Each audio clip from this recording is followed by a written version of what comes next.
answers. What we have seen so far with the evidence, unfortunately, is this is a deranged individual who, like so many other mass shooters, has had an obsession with previous mass shootings that was looking to cause as much trauma and carnage as possible for their own personal notoriety.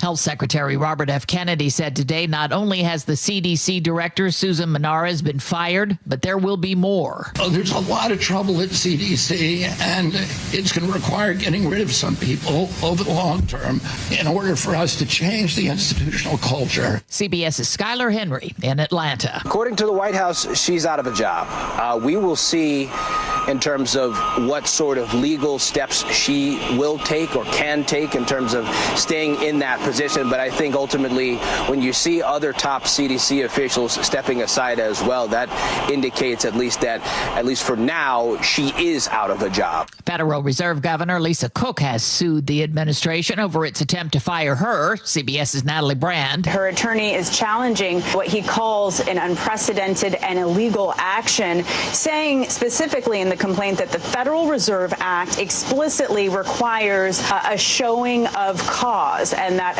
unsubstantiated claims, which the president used to justify cause, do not meet that threshold. Russia has launched its deadliest attack in Ukraine since President Trump met in Alaska with Russian President Putin. White House Press Secretary Caroline Leavitt. He was not happy about this news, but he was also not surprised.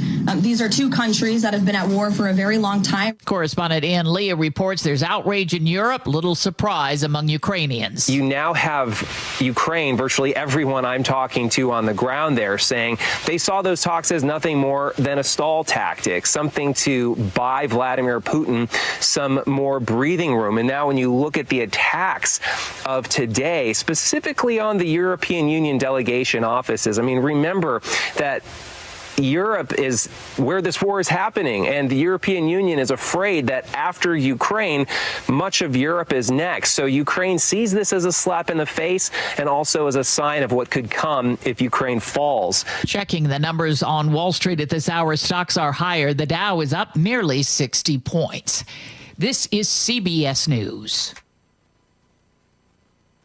Are you looking to hire? ZipRecruiter finds the best candidate for your job fast. Try ZipRecruiter for free at ZipRecruiter.com/free. ZipRecruiter.com/free. A kid who brought a gun to school will not be welcomed back to classes this fall. That story coming up. But first, Nate Connors is at the KIRO Newsradio Traffic Desk. Hey, thanks, Heather. Seattle Sports has our quick update. South 5 to JBLM. We've got a 4-mile bumper-to-bumper backup now starting at Thorn Lane. This is that mysterious backup. It's always there for no apparent reason. We've got no road work going on, no crashes, but then you'll break free all of a sudden just past the main gate. North 405 through Renton, crowded through the S-curves up to Northeast 44th there by the VMAC. Renton to Bellevue's going to take you 20 minutes. South 5 into Seattle, we're getting pretty thick now between Northgate and the U District. Linwood to Seattle is inched up a bit to a half-hour commute. Heading over Tiger Mountain, eastbound 18 still jams up over the summit, but we're beginning to clear out east of the summit. You can always listen to your favorite local sports content on the FM dial on 97.3 HD2. KIRO News Radio, real-time traffic. I'm Nate Connors. KIRO News Radio, 97.3 FM, Northwest News. Now, the latest from KIRO News Radio and mynorthwest.com. Good afternoon, I'm Heather Bosch. The Arlington School District says a student who brought a loaded gun to school last year will not be returning to class this fall. Parents had taken up a petition to keep the boy out. The district has met with the family and says all agreed he will attend classes online instead. Seattle Public School families sounded off at a school board hearing about a proposal to bring police officers back to Garfield High after a fatal shooting there last year. We need individuals on campus to assist students in cases of emergency. We need to direct our efforts towards programs and staffs that help students, not towards armed police in and around students. KIRO 7 TV reports one proposal is to use school engagement officers who would emphasize conversations and trust with students. If an arrest was needed, a separate police unit would be brought in. Another meeting on this is planned for September 9th.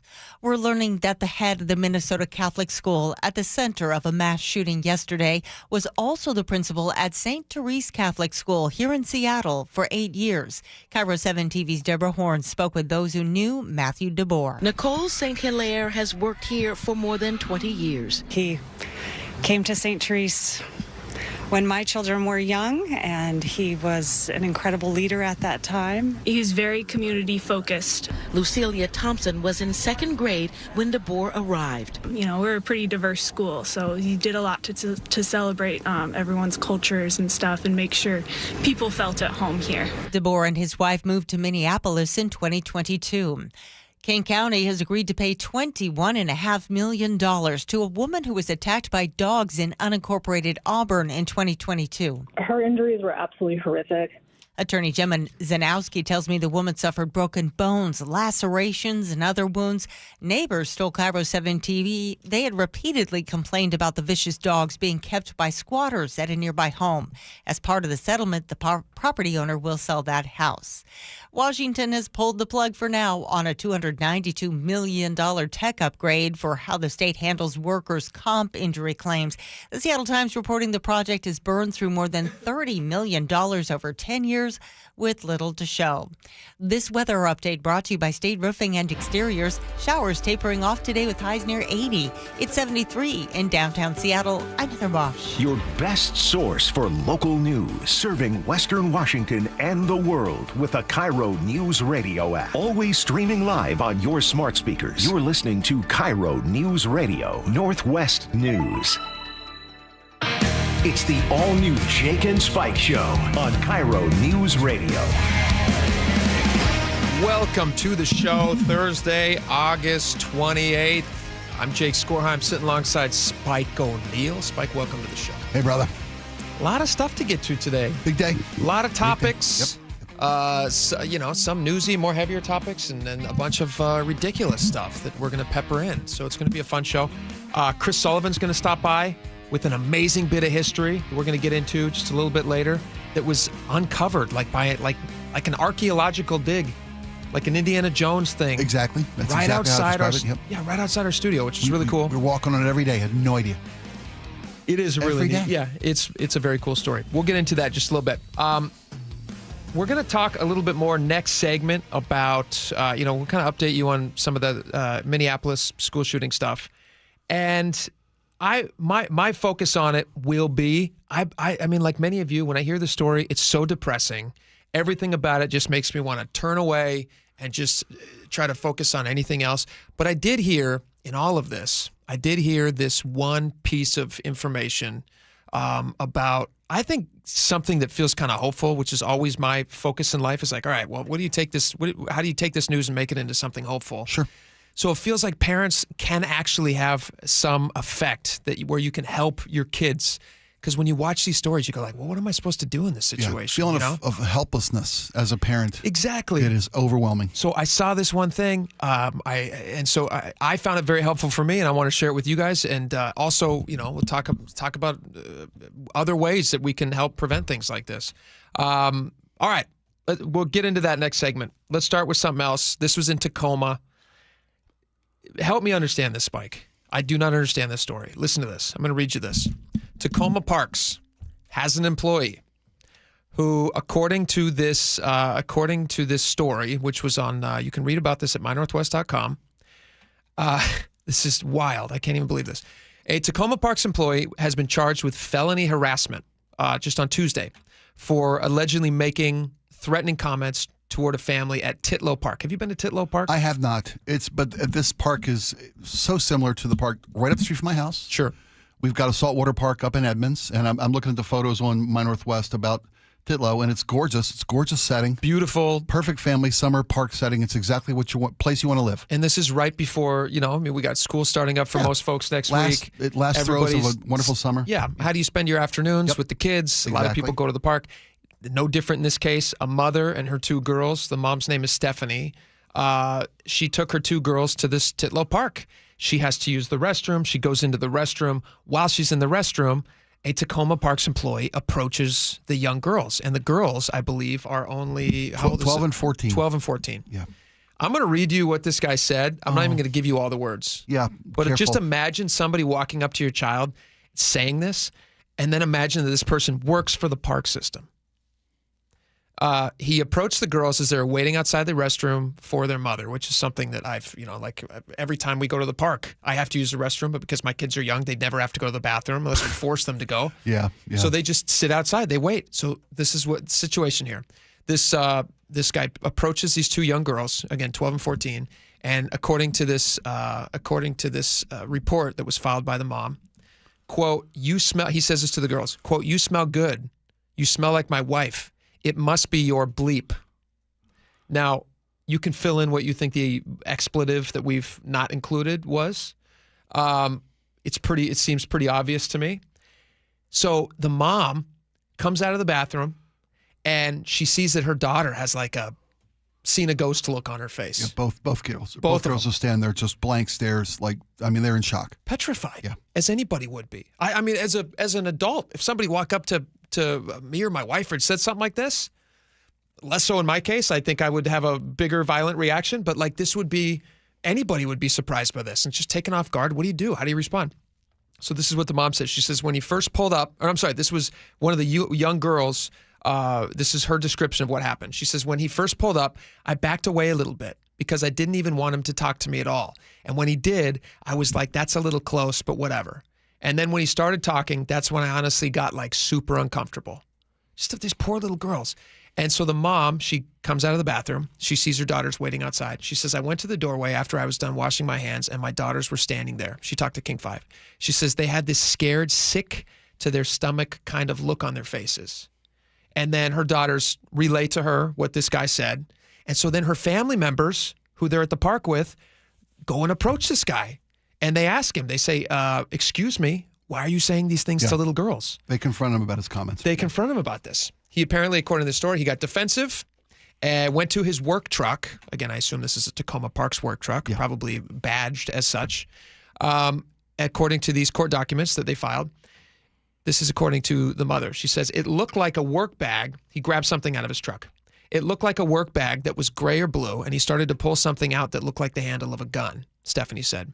She says, I don't know if it was for sure, but that is what it looked like to us. And he says, next time I see you guys, I'm going to smoke you. Could you imagine being in the park with something like this? I can imagine. It's all I can imagine right now because reading these details of the story for this family, these two young, teenage and preteen girls, I can't help but put my place in this family's place, put myself in this family's position. I don't know how I would have reacted. And they did what they were supposed to. They called the authorities. Yes. Guy was arrested. So they called the authorities. Yeah. He's arrested later that day. The officers did note, this is from the My Northwest story, that he did smell of intoxicants. The family, similar to this family that was harassed, I guess they say that he had a previous, what is this here? He had a previous felony conviction from 15 years ago. Right? Was this 2010? Yeah. Is that when it was? Yeah. And when the Tacoma Parks is asked about this, I guess their interview process doesn't go back this far when you ask about somebody's past possible felonies when you're hiring them for. This is a public-facing job. If you're working in the parks, exactly, you're going to be around families. You're going to be around children, and he's still employed by Tacoma Parks. And that's what gets me. That's the part that gets me. He's still employed. I understand there's going to be a legal process to this. Yeah, I mean, this just happened a few days ago. I understand there's going to be a legal process where they're going to have to go through, cross your T's and dot your I's. But isn't there some way that they can just say, hey, you know what? We're just going to part ways with this guy and we'll figure it out. Well, he says he's still employed. I don't know if he's still being deployed. If he's still on, he can't be. There's he can't no be being way. sent There's out no to work. Yeah, okay. He was arrested. He bailed out for $10,000. But there's no way that he's still out there doing this. Working in the parks. I mean, I guess there's a possibility. But the story isn't clear, and I can't imagine. I can't imagine any scenario in which the Tacoma Parks Department is still feeling confident enough to put. He's only been employed since June. If you find here's my question to you: if you find out this relatively new hire, who's only been on the job for 2 months apparently, has this kind of an interaction with people in the park, and then you look into it, and he has a previous felony harassment conviction back in 2010, then I don't see where there's a lot of math left to do. I don't see the gray area. This guy, is he not still in probation? Is this a probationary hire since June? Here's what Tacoma spokesperson Parks had to say. They said he underwent a background check prior to being hired in June. It did not reveal any previous criminal history. You might want to look into who's doing your background checks. The agency mentioned that the screening process may have missed his latest conviction because search records don't date back that far. Is that true? Is that possibly true? Well, I'm assuming it's true. That's their defense of this guy being on the payroll in the first place, is that background checks don't go back 15 years. Isn't the word what ever? What kind of a system is that? Have you ever been? Because you've been asked on job applications. You've been right? convicted of a felony. Not in the last 14 years. Yeah. You know, I don't remember. I don't remember any time frame ever during the interview process. When was your last felony conviction? When you say last, you mean inside 15 years or? Right. Oh, inside? None in the last 15 years. I mean, if that is a question on the hiring process, have you ever? And every resume I've ever filled out asked me if I've been convicted of a felony. If he's not disclosing that, isn't that a fireable offense? Everything about this is a firing offense. So everything. You might ask Tacoma Parks yourself. If you're somebody who lives in Tacoma, you might say, hey, do you guys have our best interest in mind? And why aren't you just letting this guy go? That would be a question that I'd be interested in finding out. Because if your family's going to these parks, I mean, this guy, I'm not saying that everybody who works for Tacoma Parks, obviously. No, of course not. And the fact that this guy's such a glaring outlier of who the people who they do employ at Tacoma Park, in all parks. Let's help Tacoma. You guys should be updating how far you check back for felony harassment, I think. Yeah. I mean, I don't want to sound like a crazy here, but. I can't fathom what my mind would go through. I can't promise that I would. As a dad? As a dad? Oh, my gosh. Said this to my kid? Yeah. I'll tell you what, I don't have a daughter, but if I did, and somebody said this to my daughter, it would be really tough to not let it escalate to a physical place. I can't imagine any scenario in which I could control myself. If you feel like this guy's a predator, he's right there and he's saying these awful things, what kind of a person says that to anybody? What kind of a person does that? Even intoxicated, if they say smell of intoxicants, like what does that even? Well, I've often said alcohol is nothing but a magnifying glass. Sure. I truly believe nice people are nice, pleasant drunks. And people who are mean people, hateful, drunks. They're mean people. Yeah. Mean drunks are just mean people that have been sleepy drunks. They've been peeled back. The onion has been peeled back to their true selves. This guy's a piece of garbage. I'm sorry, but. So we just want to give you the heads up for Tacoma Parks, and hopefully they can update their hiring process a little bit. Or give us some closure as to why this guy is no longer employed. Yeah. This guy's facing criminal charges. Yeah, let us know why he's still employed. Absolutely. I'd like to know why he's still employed. All right. Did you see the story? We did a story yesterday that I thought was really great. The state of Washington was updating their IT, and they designated like $300 million to do so. Yeah. They started the process in 2015. They've now done a 10-year assessment to see how much progress they've made. And in my head, I'm imagining like a search bar that's loading on a screen, and they're still at 1% or 0%. Yeah. The wheel spinning for 10 years. Just that spinning colorful wheel. So they've done nothing, essentially. So this was a big story for us yesterday. They've spent $30 million. The silver lining to that story is they've decided to not spend. They've canceled that process. Like I said, they've stopped digging. They've stopped digging. They're in a hole, but they've stopped digging. Yes, absolutely. At least for now. I'm sure they'll find ways to waste the money. Sorry, but yeah. So we have this other story. I'd love to get your take on this. Jason Rance has this great story on the state of homelessness in Washington. And listen to these numbers, because these numbers are just like the IT story to me.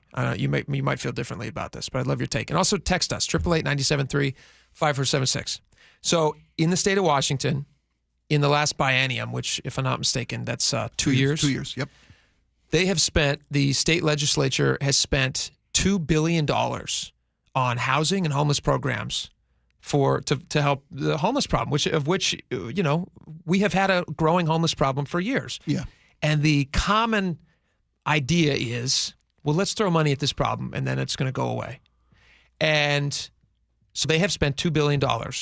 And to show for that, homelessness has increased by 25%. So what do you do in that situation? $2 billion. Is this an IT situation where you can't just call it quits? You still have to try to fight it. But what do you do? Well, I don't mean to like make you solve homelessness on the spot. No, well, I'll tell you what. But if you can, that'd be great. You know what? Jason and I, we have different viewpoints. We have different political ideologies. But he's a common sense guy who wants practical solutions. Sure. And I'm reading the story that he wrote for Seattle Red. And first off, the fact that in $2 billion in 2 years, you would think that a marked improvement. Move the needle a little bit. Marked improvement. Yeah. You know, I mean, I see less homeless encampments around town. They're doing a nice job on that. But he's really kind of bringing me around to a more practical solution, in so much that Seattle's objective is it's all housing first, low barrier housing. Mm-hmm. Risk reduction treatment, programs and policies. But I really am coming around to the idea that people aren't going to get better until people get the help they need, and that means getting clean. Until sometimes they're forced to get better. Sometimes they're forced to get better. Do you know what I really feel like was a watershed moment in our show's history? When we were talking to Charlie Harger the other day, yeah, and he was detailing that story about he's doing a series right now about this very issue, yeah, and he was talking to, I mean, this common refrain is always like, well, there's just no beds available. There's nowhere for these people to go. And Charlie told us, he goes, that is 100% a lie. That is not true. He called up 2 places. He said, do you have room today? He only called 2 places. The first 2 places he called. So I imagine he calls more places, probably a similar story. He said, do you have room today to get somebody in to a bed if they need help? And these 2 places says, yes, we have an excess of beds. The problem is that we don't let people do drugs here, and we don't let them drink their day away here. We require that they get clean and sober. Yeah. And the idea that we're just allowing people to continue their bad behaviors, maybe in a bed or a tiny house or whatever the solution might be. Or, I'm sure, how many tiny houses did they build with that $2 billion? The community's everywhere. I see them everywhere. They're everywhere. Yeah. And people are still homeless. It's increased. Yeah. They're getting needles. And here's the part for me that really... my watershed moment for Charlie's conversation with us. I knew it was for you, so tell the audience what it was. When people are offered risk reduction programs, so clean needles, even clean drugs, because the alternative is much more dangerous, they're not allowed to offer them treatment. They're not allowed to even say, well, would you like to go somewhere? If you could go somewhere today and beat this addiction, can we give you... You're not even allowed to offer information. Which is... You and I, our jaws both dropped. I knew that they had a housing first approach where it's like, well, get them off the street and then it gives them a chance. Low barrier housing, sure, yeah, but those places just turn into nightmares. But I didn't know that when they're giving out drugs and needles and tie-off kits and all these different things, little instructional books to teach you how to do your drugs, I didn't realize that they weren't even allowed to suggest to them. You know there's what help might be great? There's help available. There might be hope. To me, are you tired of this? Are you tired of living like this? Could you honestly do that job? I couldn't. Well, not. Could you walk around and hand somebody a needle, but not also hand them hope in the other hand? I don't think I could. I don't think I physically, spiritually, morally could do that. There's no way. 100%, I agree. I couldn't do it. You're looking in the eyes of these folks. Yeah. And you're giving them the thing that is killing them, but you're not giving them any hope. Well, we're talking about multiple faceted, comprehensive approaches to solving this problem. So I do want to point out, Jason's story is completely accurate, factually perfect. But, we've had a 22% increase in homelessness despite the $2 billion spent over the last 2 years on homelessness. Mm-hmm. But there are other factors you also have to address, like people can't afford to live. There's more homeless people here. What would there not have been had we had spent this much money? I bet there'd be a lot more than a 22% increase in the homeless population in the Seattle area if they had done... You see what I'm trying to get to here? I see what you're saying. If they had done nothing, it would be much, much, much, much, much worse than 22% increase. But that being said, it's time to stop. 25%. Yeah. But it's time to stop the insanity of doing the same thing over and over again and expecting different, better results. That ain't going to happen. Yeah. Until you start requiring people to get clean and not just let them live on our streets in sickness. Not doing them any favors. Absolutely. Not doing any of them or us any favors. All right. When we come back, I heard something hopeful in this whole school shooting conversation. I finally heard something that I felt like was an actionable thing that I can do in my own life to make me feel better about sending my kids to school. And I hope it makes you feel the same way. So we're going to talk about that when we come back. Stick around. This hour is brought to you by Caesars Sportsbook at Muckleshoot Casino.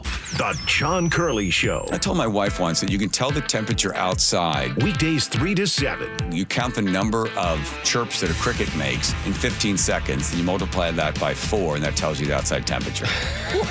All right, you know what? What kind of formulas? I'm going to look it up. And you know what? You're going to be eating your words in there, Mr. Laffy, traffic, laffy. Okay. The John Curley Show. Weekdays 3 to 7. Watch The John Curley Show live on YouTube. At Fisher Investments, we may seem like other money managers, but we're different. Are you really that different than the rest of us? We are. As a fiduciary, we always focus on what's best for our clients. What services do you offer besides investing? We have a team of specialists in financial planning, estate planning, and more. Your clients rely on you for all that? Yes, we ensure clients receive unparalleled service at every step of the relationship. Okay, but you still sell commission-based products, right?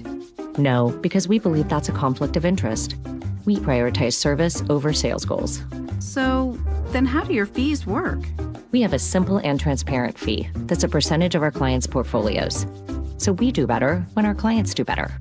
Wow, we're more different than I thought. At Fisher Investments, we're clearly different. Learn more at FisherInvestments.com. Investing in securities involves the risk of loss. By texting 64,000, you agree to receive recurring automated marketing messages from Real Success. Message and data rates may apply. No purchase required. Terms apply. Available at OurRealSuccess.com. Do you want to learn how to make money flipping houses and acquiring rental properties right here in Seattle without using your own money? You'll learn to flip houses and secure rental properties in your spare time to get on track towards real wealth building. We're offering a handful of motivated individuals the opportunity to attend our workshop right here in Seattle for free. That's right, we'll give you 2 free tickets when you text FREE to 64,000. Seattle is the perfect market to flip houses and build rental income. Don't miss this opportunity. Come to a complimentary live 2-hour workshop next week right here in Seattle and learn how to start making money flipping homes and building long-term wealth with rental properties. To get 2 free tickets, text FREE to 64,000. Text in the next 10 minutes, and registrants will also receive a free copy of our Funding for Deals guide. Text FREE to 64,000 for 2 complimentary tickets. Text FREE to 64,000. Hartley Wilcox here from Wilcox Family Farms. It's been fun meeting people at our recent egg demo events. I'm often asked, what do the hens eat? Well, Wilcox hens eat natural grains, seeds, and grass. They forage for worms and bugs, and their diet is free from pesticides and fertilizers. For fresh local eggs, look for Wilcox Eggs at Safeway, Town & Country Markets, or Amazon Fresh. Wilcox Family Farms, locally fresh since 1909. Saving for retirement was tough enough for us. Yes, and navigating markets can be challenging at times. I understand. That's why at Fisher Investments, we take a disciplined approach with your investments. Tell us more about that. We take an active approach to money management, positioning your portfolio for opportunities we see ahead. So all your clients get the same portfolio? No, we tailor your portfolio to your individual goals and needs. What about communication? We don't like being left in the dark. We check in regularly to keep you informed on the markets and your portfolio. Which means you'll help us stay on track. Yes, our goal is your comfortable retirement. And as a fiduciary, we always put your interests first, because we do better when you do better. At Fisher Investments, we're clearly different. Learn more at FisherInvestments.com. Investing in securities involves the risk of loss. This is the story of the one. As a safety manager at a manufacturing plant, he does everything he can to keep his coworkers safe. From finding ways to reduce risks to keeping safety supplies in stock. And for that, he relies on Grainger. Grainger offers a broad range of quality products and next-day delivery, so he can always play it safe. Call 1-800-GRAINGER, click Grainger.com, or just stop by. Grainger, for the ones who get it done. Get in the zone, AutoZone. Summer's almost over, but the heat is pressing on. If you've got battery trouble, stop by AutoZone for free battery testing. It may just need a charge, and we'll do that for free too. If you do need a battery, we've got options starting at just $89.99, and we'll recycle your old battery for free. Now that's a strong start. Don't miss the end of summer sale, now at AutoZone until September 22nd. Get in the zone, AutoZone. Restrictions apply. You're in your car every day, but when's the last time your car had a checkup? At Subaru of Puyallup, we make it easy with stress-free service. Open 5 a.m. to 9 p.m. 6 days a week. Swing by before work, after work, or whenever it fits your schedule. No hassle, no pressure, just expert care on your schedule. Your car deserves it, and so do you. Schedule your appointment today at SubaruofPuyallup.com. Subaru of Puyallup, your stress-free dealership. When the weather changes, your home shouldn't be the one left unprepared. Hi, I'm Justin Shirley, CEO of State Roofing and Exteriors here. We offer the strongest solutions in roofing, siding, decking, windows, and gutters, made for the Pacific Northwest. And right now, get 0 down, 0 payments, and 0 interest for 24 months or up to $3,000 off your next project. No gimmicks, no stress, just reliability you can count on. Visit stateroofing.com or call 866-ROOF-ROOF to schedule your free estimate today. State Roofing, the best roof you'll ever need. Shop incredible end-of-summer savings at the Dania Furniture Labor Day sale. For a limited time, take up to 70% off select modern furniture and decor for every room in your home. Stop by one of our 4 local showrooms today or shop online at daniafurniture.com. KIRO News Radio 97.3 FM Northwest News. Now, the latest from KIRO News Radio and mynorthwest.com. Good afternoon. I'm Heather Bosch. We are aware of a Border Patrol operation here on the Bear Gulch Fire. Fire Information Officer Rachel Lipsky. The Seattle Times reports that operation ended with Border Patrol agents detaining 2 firefighters after checking the IDs of people from contract crews who are helping battle the wildfire. Lipsky's referring questions to Border Patrol, which has not answered our calls yet. Governor Bob Ferguson says the arrests are concerning. U.S. Senator Patty Murray calls it immoral and dangerous. Governor Ferguson has issued an emergency proclamation now to speed up repairs on the White River Bridge. The nearby town of Wilkeson already lost a key bridge earlier this year. Councilmember Jamie Paloe tells Seattle Red's Jason Rance. Customer traffic's just been dried up, and the economic survival of our towns is at risk. A semi-truck driver damaged the White River Bridge last week, closing the only direct route between Buckley and Enumclaw. A Seattle priest is calling for more action against gun violence following the deadly shooting during a Minnesota school mass. Father Michael led a service at St. James Cathedral, praying for the victims and for gun reform. This produces a great amount of anger in me because we've been here before. We know what needs to happen, but we won't do it. So yes, anger, and then deep sadness and grief for these people. CBS's Nydia Cavazos has more from the scene of yesterday's deadly shooting. Mourners set up tributes this morning to the young victims of Wednesday's deadly shooting at an Annunciation Catholic Church in Minneapolis. Where's the shooter? Terrifying footage provided to CBS News by a parent shows panicked children running out of the chapel moments after a shooter opened fire during morning mass. 2 children, just 8 and 10 years old, were killed. Another 18 people, most of them children, were injured. Police say the 23-year-old suspect died from a self-inflicted gunshot wound. U.S. economic growth was stronger than previously thought in the second quarter. More from Jason Brooks. The Commerce Department revised second quarter GDP to 3.3% growth from the previous estimate of 3%, thanks in part to stronger consumer spending. On Wall Street, the Dow is up 64 points. NASDAQ ahead 121. Nate Connors is at the KIRO News Radio Traffic Desk. Thanks, Heather. Seattle Sports has the update. Let's start you in JBLM, South 5. We've got this 4-mile bumper-to-bumper backup through JBLM starting near Thorn Lane. And a little more slowing now as you head into Olympia. All added up, Tacoma to Olympia just hit the 1-hour mark. South 405 is now filling in from South Bellevue into Renton. Bellevue to Renton's a 20-minute commute. South 5 is getting thick between Northgate and the U District, Linwood to Seattle, right around 25 minutes. North 5 now is heavy from the Michigan Curve in the downtown. Our lake bridges are looking good, though. Over Tiger Mountain, eastbound 18, back to a thick backup over the summit out to the Deep Creek Work Zone. That's a 3-mile bumper-to-bumper backup. And east of the mountains, out toward Ellensburg, we've got a traffic alert. Westbound 90 is closed at milepost 106 at the Highway 97 interchange. A jackknife semi lost a wheel or two, blocking all lanes further up the road there near Thorpe. No estimated time to reopen this. Drivers in the meantime are being detoured to Highway 97. Download the Seattle Sports app to stay in the know with the latest news, scores, and opinions about your favorite teams. KIRO News Radio, real-time traffic. I'm Nate Connors. This weather update brought to you by State Roofing and Exteriors. Showers tapering off with highs near 80. It is 73 in downtown Seattle. I'm Heather Bosch. Your best source for local news. You're listening to KIRO News Radio, Northwest News.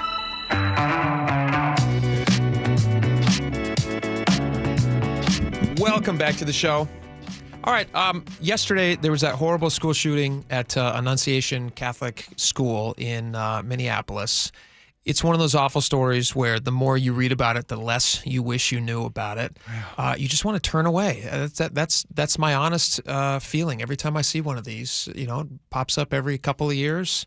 You just want it to go away, and you want to retreat into the past where it didn't seem like these things were happening as much. But I was trying to figure out, all right, how can I take this horrible feeling that you get seeing all these news stories, and how do you actually process it in a way that feels hopeful, and so you don't feel helpless, right, as a parent, right? And I saw this story. I saw it first mentioned in Seattle Times, and then I was listening to this podcast where they actually talked to the president CEO of this app called Safer Watch. And what this app does, I'll let this guy describe it for you. This was on the Megyn Kelly show that he talked about this, but his name is Gino Rafaro. And he started this company called Safer Watch. And listen how this app works. And this is something that you can download yourself. I actually went and downloaded it myself. Okay. I signed up. It doesn't cost anything to sign up. And I'll let him describe it, and then we can talk about whether or not we think this is going to help. And I'd also like to talk about one thing that definitely they need to start bringing back. We've had news stories recently where they're getting rid of them, and I think they need to bring them back, which is school resource officers. I think that would be a phenomenal thing to see on school campuses, and we can discuss that. But listen to how this app works and tell me what you think about this, Spike. This is obviously another horrible tragedy that's taken place, and I absolutely agree. And by another coward who shouldn't be anywhere near these types of weapons. But you're not going to be able to stop people from buying weapons or getting weapons. So you really have to focus on the threat, right? Stopping these threats. And that's really why we developed Safer Watch. We started the company after the Pulse nightclub shooting and really started focusing on schools after the Parkland shooting. And to date, we've helped to stop and prevent 13 planned school shootings. And that's all about proactive reporting, where those tips come into our platform. We are connected with hundreds of law enforcement agencies across the country, where those tips, it's not just telling a teacher or telling a friend or telling someone. These come into our platform, they're documented, they're recorded. Law enforcement's able to analyze and take action on these, and it holds people accountable. And that's really what we're focused on, is preventing these incidents from happening. So it's essentially about raising a red flag. Right. I get it. Yeah. When you see that somebody's doing something that's abnormal. Right. And in almost all these cases, when they look back, to the prior weeks or months that lead up to these horrible events, there will be somebody that they'll talk to who will be a family member or a coworker or somebody who will go, yeah, you know what? There was some strange activity there. And they ask them often, they say, why didn't you say anything? And the answer is, one, hindsight's 20/20. You don't know that they're going to go do something. Yeah. And you also, you don't want to feel like, in one case, they highlighted a couple who went into their workplace and killed their coworkers. The neighbors said that they didn't want to report them at the time, even though they were doing strange activity, because they were new to the area and they didn't know what their schedule was. They just didn't know them that much. But they said the midnight U-Hauls coming in and out of the back of the house as they were building up their munitions and things alarmed them. They just didn't know what to make of it. Right. But if you're able to highlight this for law enforcement, who, with a gentle hand, could come alongside somebody and say, like, hey, we've gotten a few calls that something strange is going on. Or like in this case, in Minneapolis, we're not going to name the person who did the shooting. Sure. But they were posting YouTube videos prior to this. Yeah, it's always the forensic examination as we see these horrific occurrences far too often. And we look at these things and we're always, we want to know what led to this. What could we have done? What could we have seen? How could we... Something to help us prevent. It's always the idea that if you learn enough from an instance, you can maybe develop systems and mechanisms for preventing a future horrific occurrence. Yeah. And like you said, what do I do? Who do I call? The police departments are overwhelmed. It's a navigational nightmare trying to find out, who do I call? Who do I say this to? I'm curious. I'm worried. I'm a little concerned by this. See something, say something is fine. Sure. When it's terrorism or whatever, it should be fine whenever there's something that doesn't feel right. Yeah. That gives you pause for concern. And if somebody's posting these things, it's almost like a cry for help. You know what I mean? They're posting these things online. People see things online. They want to be seen. They want to be visible. Have you reported things that you've seen online? Have you flagged different posts that you've seen? I have. Here's the thing. I haven't really had a mechanism before other than just calling the police. I've reported things to the police before. Yes. Okay. Well, no, I have. I'm talking about like when I see things on social media posts. Sure. And you report things to social media, you flag them for various. First off, your bunch of bots are looking at this, and there's nobody involved, and we'll get back to you in a week. That's the thing where I feel like, am I just sending this? Am I sending it into a void? Exactly my fault. So I kind of, if it's on social media, I will tend to. And I don't spend a ton of time on social media, to be honest. I hear who can. But if I do unhealthy. see something like that, my first instinct would be, what's this going to go to some exactly. Facebook thing, and then they're going to. 3 days later, I get a hey, we've read it, or and nothing. It's fine. You get nothing. Yeah, if that at all. But what's cool about this thing, and I looked into it, they have actual law enforcement. They're connected to hundreds of law enforcement agencies around the country. Right. These are an aggregate of red flags, and it's not just exactly. Like if you were to hire a private security firm and they were going to go do background checks, let's say you had a threat against your life, they would then start looking at that person. They may not intercede immediately. They might just be watching them, and they know what to look for and who to make aware. And that's what this does. And they even are working with healthcare professionals because maybe it's in most of these cases. I mean, these people are all having. I would say in 100% of the cases, they're having some sort of a mental break. Oh, absolutely. And they're they're crying for help, building up to these catastrophic events. Yes. They are reaching out, like whether it's posting or bragging or writing something somewhere on social media. And if you can stop one of these things. So check this out. It is interesting. It's called Safer Watch. You can look up saferwatchapp.com or you can download the app. It just feels nice to have something where you can, in your community, you can say, hey, you know what? Here's what I saw. I think this is a red flag. You're not turning them into the police necessarily and saying, go and arrest somebody, but you are highlighting. Right. They talked to one of the parents. I can't remember which one of it was. It was either the Ulvade or the Parkland shooting. Okay. But one of the parents was advocating for this, and they were saying, like, it does give you a little bit of a way to make a contact. Maybe you raise a red flag, and maybe that helps them. It gets that person on somebody's radar, and maybe that prevents something. It's just a little bit, because otherwise we're just waiting for it to happen on the news. And it's the frustrating feeling of helplessness that you get when you send your kid off to school in the morning. Yes. And if there's maybe something that you can at least make somebody aware of a concern, I think it's fantastic. I appreciate you bringing it in. When we come back, can we talk about one other thing? It's in the universe of this conversation that I don't understand. I don't understand school districts who are getting rid of resource officers. Yeah, and the city of Seattle right now is weighing the decision if it's a good idea or not, and students are having conversations. We're going to talk about that next, because to me it's like, what's the decision at this point? Yeah. What are you even thinking? We have some audio for you. You're going to be very surprised. We'll be right back.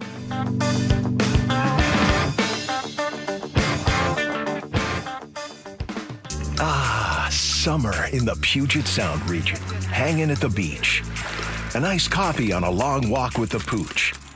And so much time sitting in traffic every weekend, literally going nowhere. We've all felt it. Big construction projects are underway across the region, and I can help you get around the big delays. Choke Points with Chris Sullivan, presented by Carter Subaru. Get all of Sully's choke points at mynorthwest.com and the KIRO Newsradio app. 1-877 Cars for Kids. KARS Cars for Kids. 1-877 Cars for Kids. Donate your car today. 1-877 Cars for Kids. Donate your car today. Ready to get rid of that old car? Donate it to Cars for Kids. Call 1-877-CARS-FOR-KIDS to reach a friendly live agent. Donation's super easy, and your car can be picked up as soon as tomorrow. Call us now, 1-877-CARS-FOR-KIDS. That's Cars with a K to donate your car today. 1-877 Cars for Kids. KARS Cars for Kids. 1-877 Cars for Kids. Donate your car today. Did you know you can donate real estate too? Go to carsforkids.org. That's carsforkids.org. With football season comes cooler weather, so if you need new windows and doors, don't drop the ball. Steve Rabel here. Call on locally owned Pella Windows and Doors of Western Washington to tackle your project. Their wide selection of windows and doors always beats the competition, and they'll give you top-notch customer service with no trick plays. Schedule a free consultation with Pella Windows and Doors of Western Washington. Go to PellaPNW.com. That's PellaPNW.com. Your new beginning starts now. D.R. Horton has new construction homes available throughout the greater Seattle area. With spacious floor plans, flexible living spaces, and home technology packages, you can enjoy more cozy moments and sweet memories in your beautiful new home. With new home communities opening throughout the Seattle area, D.R. Horton has the ideal home for you. Visit drhorton.com to learn more. D.R. Horton, America's builder, an equal housing opportunity builder. When you're hiring, have you ever felt like you're missing out on meeting truly great candidates for your roles? It seems impossible to find them, but they have to be out there somewhere, right? Well, they're not hard to find when you know where to go, and that place is ZipRecruiter.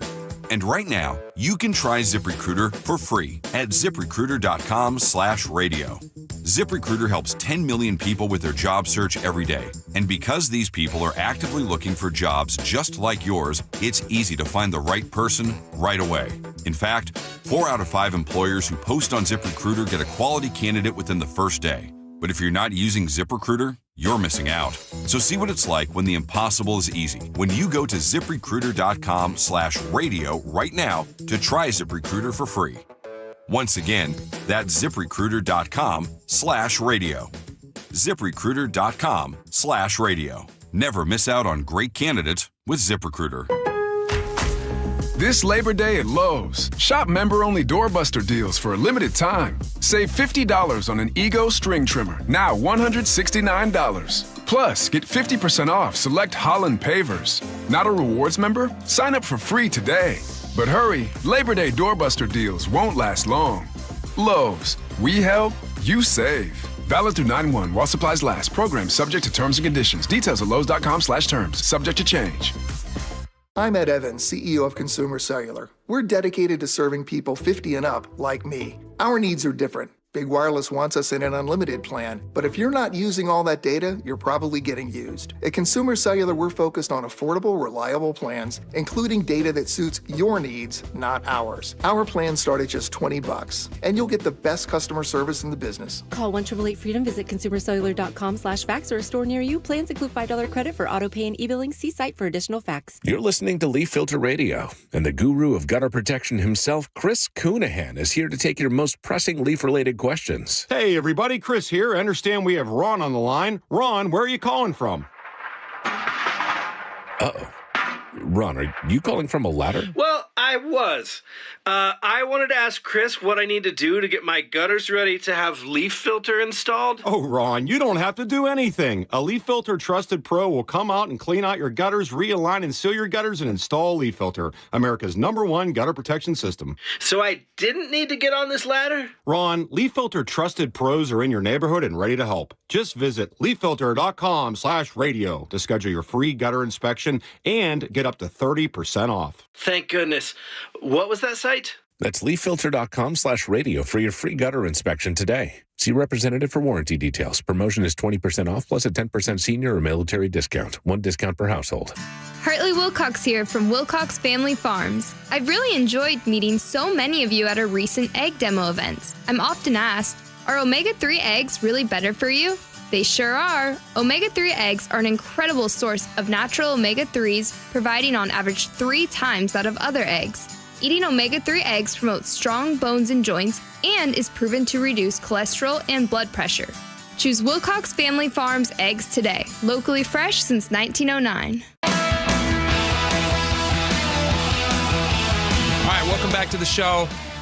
I saw this story. I would love your take on this. So text us, 888-973-5476. This was a very positive headline. Listen to this. Renton school districts are taking safety seriously. I mean, like, this could not be a more relevant story right now. They are bringing back 3 full-time SROs, school resource officers. And that's great. I'm very happy with that. I think that's the right decision. I have no issues with police being on campuses. I had 2 full-time police officers on my high school campus. We got to know them by name. One of them was a K-9 unit, and it was just they become part of your learning community. They're not there to scare people. They're there to make a connection and also to make you feel like, hey, if something does go wrong, if there's an issue, we're here for you. It's also a visible deterrent. 100%. It is. I mean, you can't deny the fact that if there's an armed officer on the premises, somebody with ill intent is going to at least have to factor it in. Absolutely. I mean, this case we had yesterday in Minneapolis, I didn't see any stories about armed security there. Yeah. And I have to believe that if that shooter thought that there was an armed security guard they were going to come up against, they may not have felt so emboldened to go there and do that. So listen to this. Last week, and this story has just aged like cheese. This is horrible. Actually, some cheeses do age well. But curdled milk. There's what you want. Milk. There we go. Franklin Pierce School District. Remember we did that story last week? How they were announcing that they were going to part ways after 20 years of working with the Pierce County Sheriff's Office for school resource officers. Budgetary restrictions meant that they had to end their resource officer program. The school wanted a contract SROs. for 1. The Pierce County Sheriff's Office doesn't allow that. They say, no, it's got to be 2 or nothing because we need backup. We need to be able to actually be helpful. That's a safety procedure. 100%. Requirement. So the school said, well, we can't come up with $170,000 we need to make this happen. Which, listen, to most of us, $170,000 sounds like a lot of money. But when you start factoring in that the budget for the Franklin Pierce School District yearly is $140 million, if they can't move $170,000 around, I would question how they're managing that money, quite honestly. Agreed. So then it brought us to Seattle Public Schools, which is now having this conversation about, because Seattle Public Schools got rid of, back in 2020 when there was all those George Floyd protests, they decided to part ways with their school resource officers, a very short-sighted thing. I think it's a bad deal. And now they're talking about introducing a pilot program to maybe bring Seattle police officers back onto campus. And so here's what's interesting. They talked to, and I think, was this a King 5? Como, I'm sorry. Yeah, King 5, I'm sorry. King 5 talked to a couple of students. This is the tale of 2 different schools. One of them is from Nathan Hale, the 2 students from Nathan Hale, or 1 student from Nathan Hale, another one from Franklin. And then they also talked to some students from Garfield. Do you remember Garfield had that school shooting? Yeah. You remember that? 17-year-old died. It was just off campus. Yeah, exactly. It wasn't on the campus. Perimeter of the school, yeah. But a school resource officer might have been helpful in that situation. They actually put patrol car vehicles in the school immediately afterward. Yep. To help eliminate the problems. So listen to this. These are students at Nathan Hale. This is a sophomore. I won't say his name because he doesn't need his name. It's okay. He's a student at Nathan Hale, and he is representing the Seattle Student Union. And he says, we don't want school resource officers. And listen to his explanation. This is something that both me and every student that I have talked to have been strongly opposed to. Most studies shows that when SROs are in schools, violence increases and students are scared to come to schools. We need preventable issues, not just in criminalization, and ways to stop it after an incident occurs. I want to say this real fast for this kid. I applaud that he's taking a leadership role. Okay. I think he's also a child. And he probably doesn't know what he's talking about. I mean, I know for a fact he doesn't know what he's talking about. Violence doesn't increase, and he's saying that, students are scared of police. This is clearly somebody who's never gone to high school with a police officer on campus. If he's, 17 now and they got rid of this program in 2000, then he hasn't been on campus. It doesn't have to be a scary situation. We also says that it actually does, I don't know if you have this actuality, it says, it actually does feel like school is not a safe place to be. It changes from a learning environment to a place where you're being watched. I have this clip. I'm sorry. Go ahead. Here we go. This is a different student at Franklin High School. It almost feels like school is not. It actually does feel like school is not a safe place to be, which changes it from a learning environment to a place where it's more like you're being watched or you're under surveillance because you're a threat. Okay, again, you're talking about students who probably have no experience with school resource officers on campus, probably also don't have experience with gunfire nearby campus. I don't know that for a fact. We don't know, but this is this is how they feel. This is not the reality of the situation. Yeah, feelings are not often tied to reality. Listen to this student from Garfield. Go ahead, yeah. This is a recent Garfield graduate. What's that now? Two students. Two Two recent grads. Listen at to a this. school board meeting. And these are, again, there was a 17-year-old student was killed just outside the school in 2024. 1 week from today, the school bell will ring and students will flood back into the halls of Garfield. Then the clock will begin to tick. Does that feel like a lot of pressure? Yeah, it should. We don't need your comfort, we need your action. Many of these officers were from the surrounding community in the CD and not just random officers. While counselors are valuable resources to schools, kids will not stop getting shot and killed at Garfield because of counselors alone. So the message seems pretty clear to me from these students. They have the experience. They would like the resource officers there because they're helpful to the community. They're not there to scare you. They're not there to bully you. They're trying to keep you safe. I think the fact that they haven't been interacting with law enforcement officers is why they feel that way. They have had no experience absolutely, whatsoever. because they've been, they've been hearing things and been told things that just don't bear it to be true. Yeah, so get them on campus. Protect these kids. All right, we got a lot more coming up. Stick around.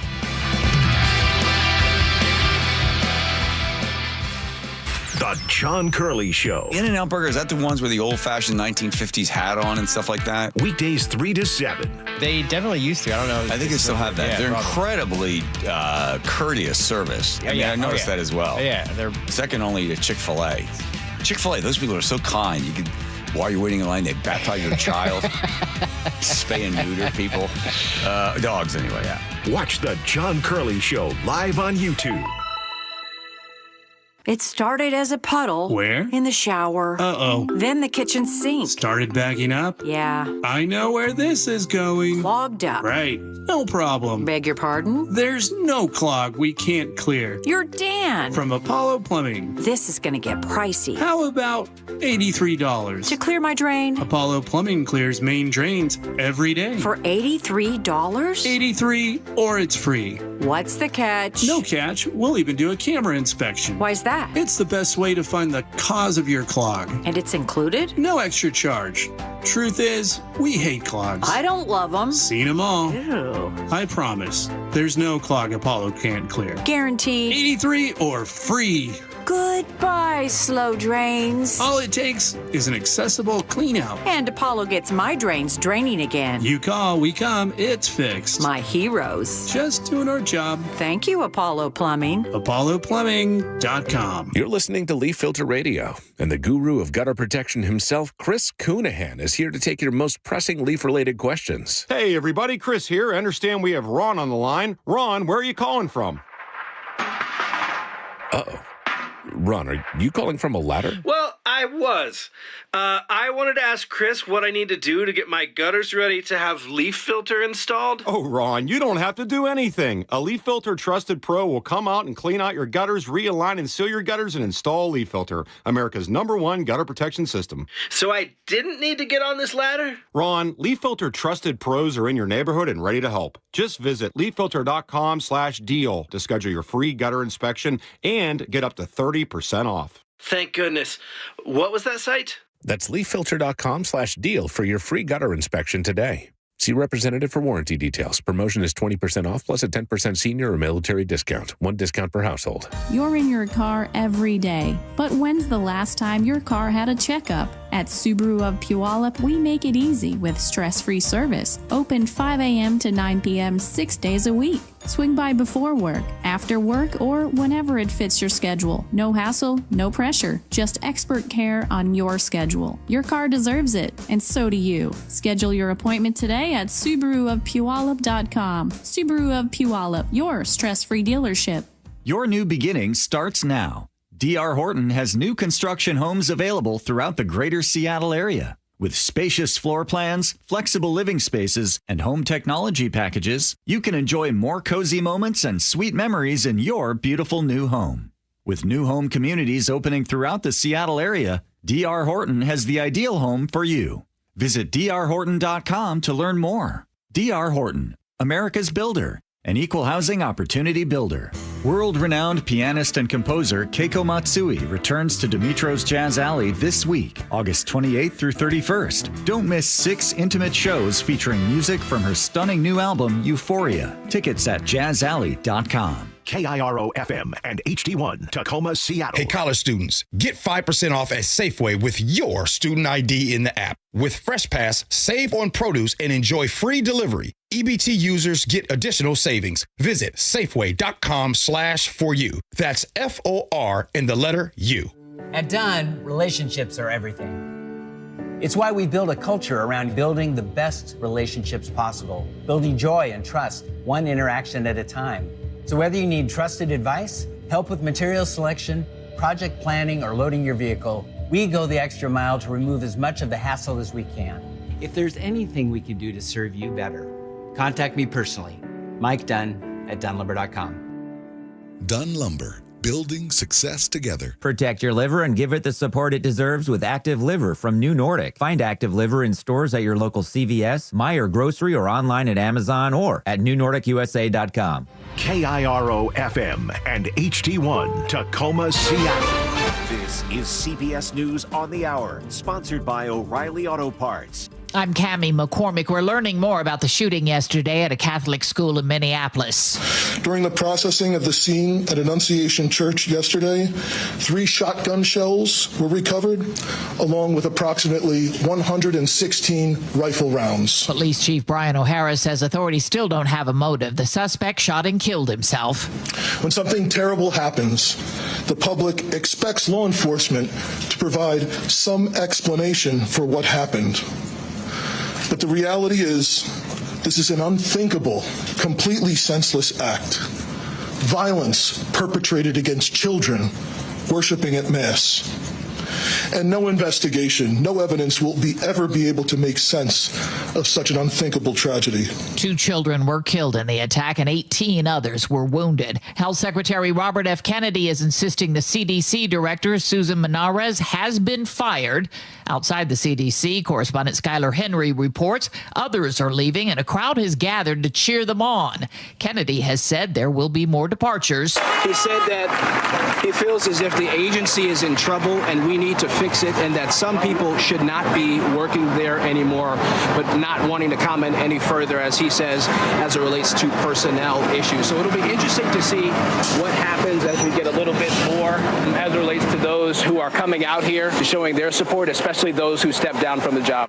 The Pentagon has decided that a woman who was shot and killed during the January 6th Capitol riot is eligible for a military funeral. Christopher Cruz reports. Civilian Air Force officials wrote to Ashley Babbitt's family last month, telling them the decision a month after the riot to deny Babbitt, an Air Force veteran, a military funeral was incorrect. Babbitt was shot by a Capitol police officer as she tried to climb through a shattered window of the Capitol building, despite multiple warnings to stop.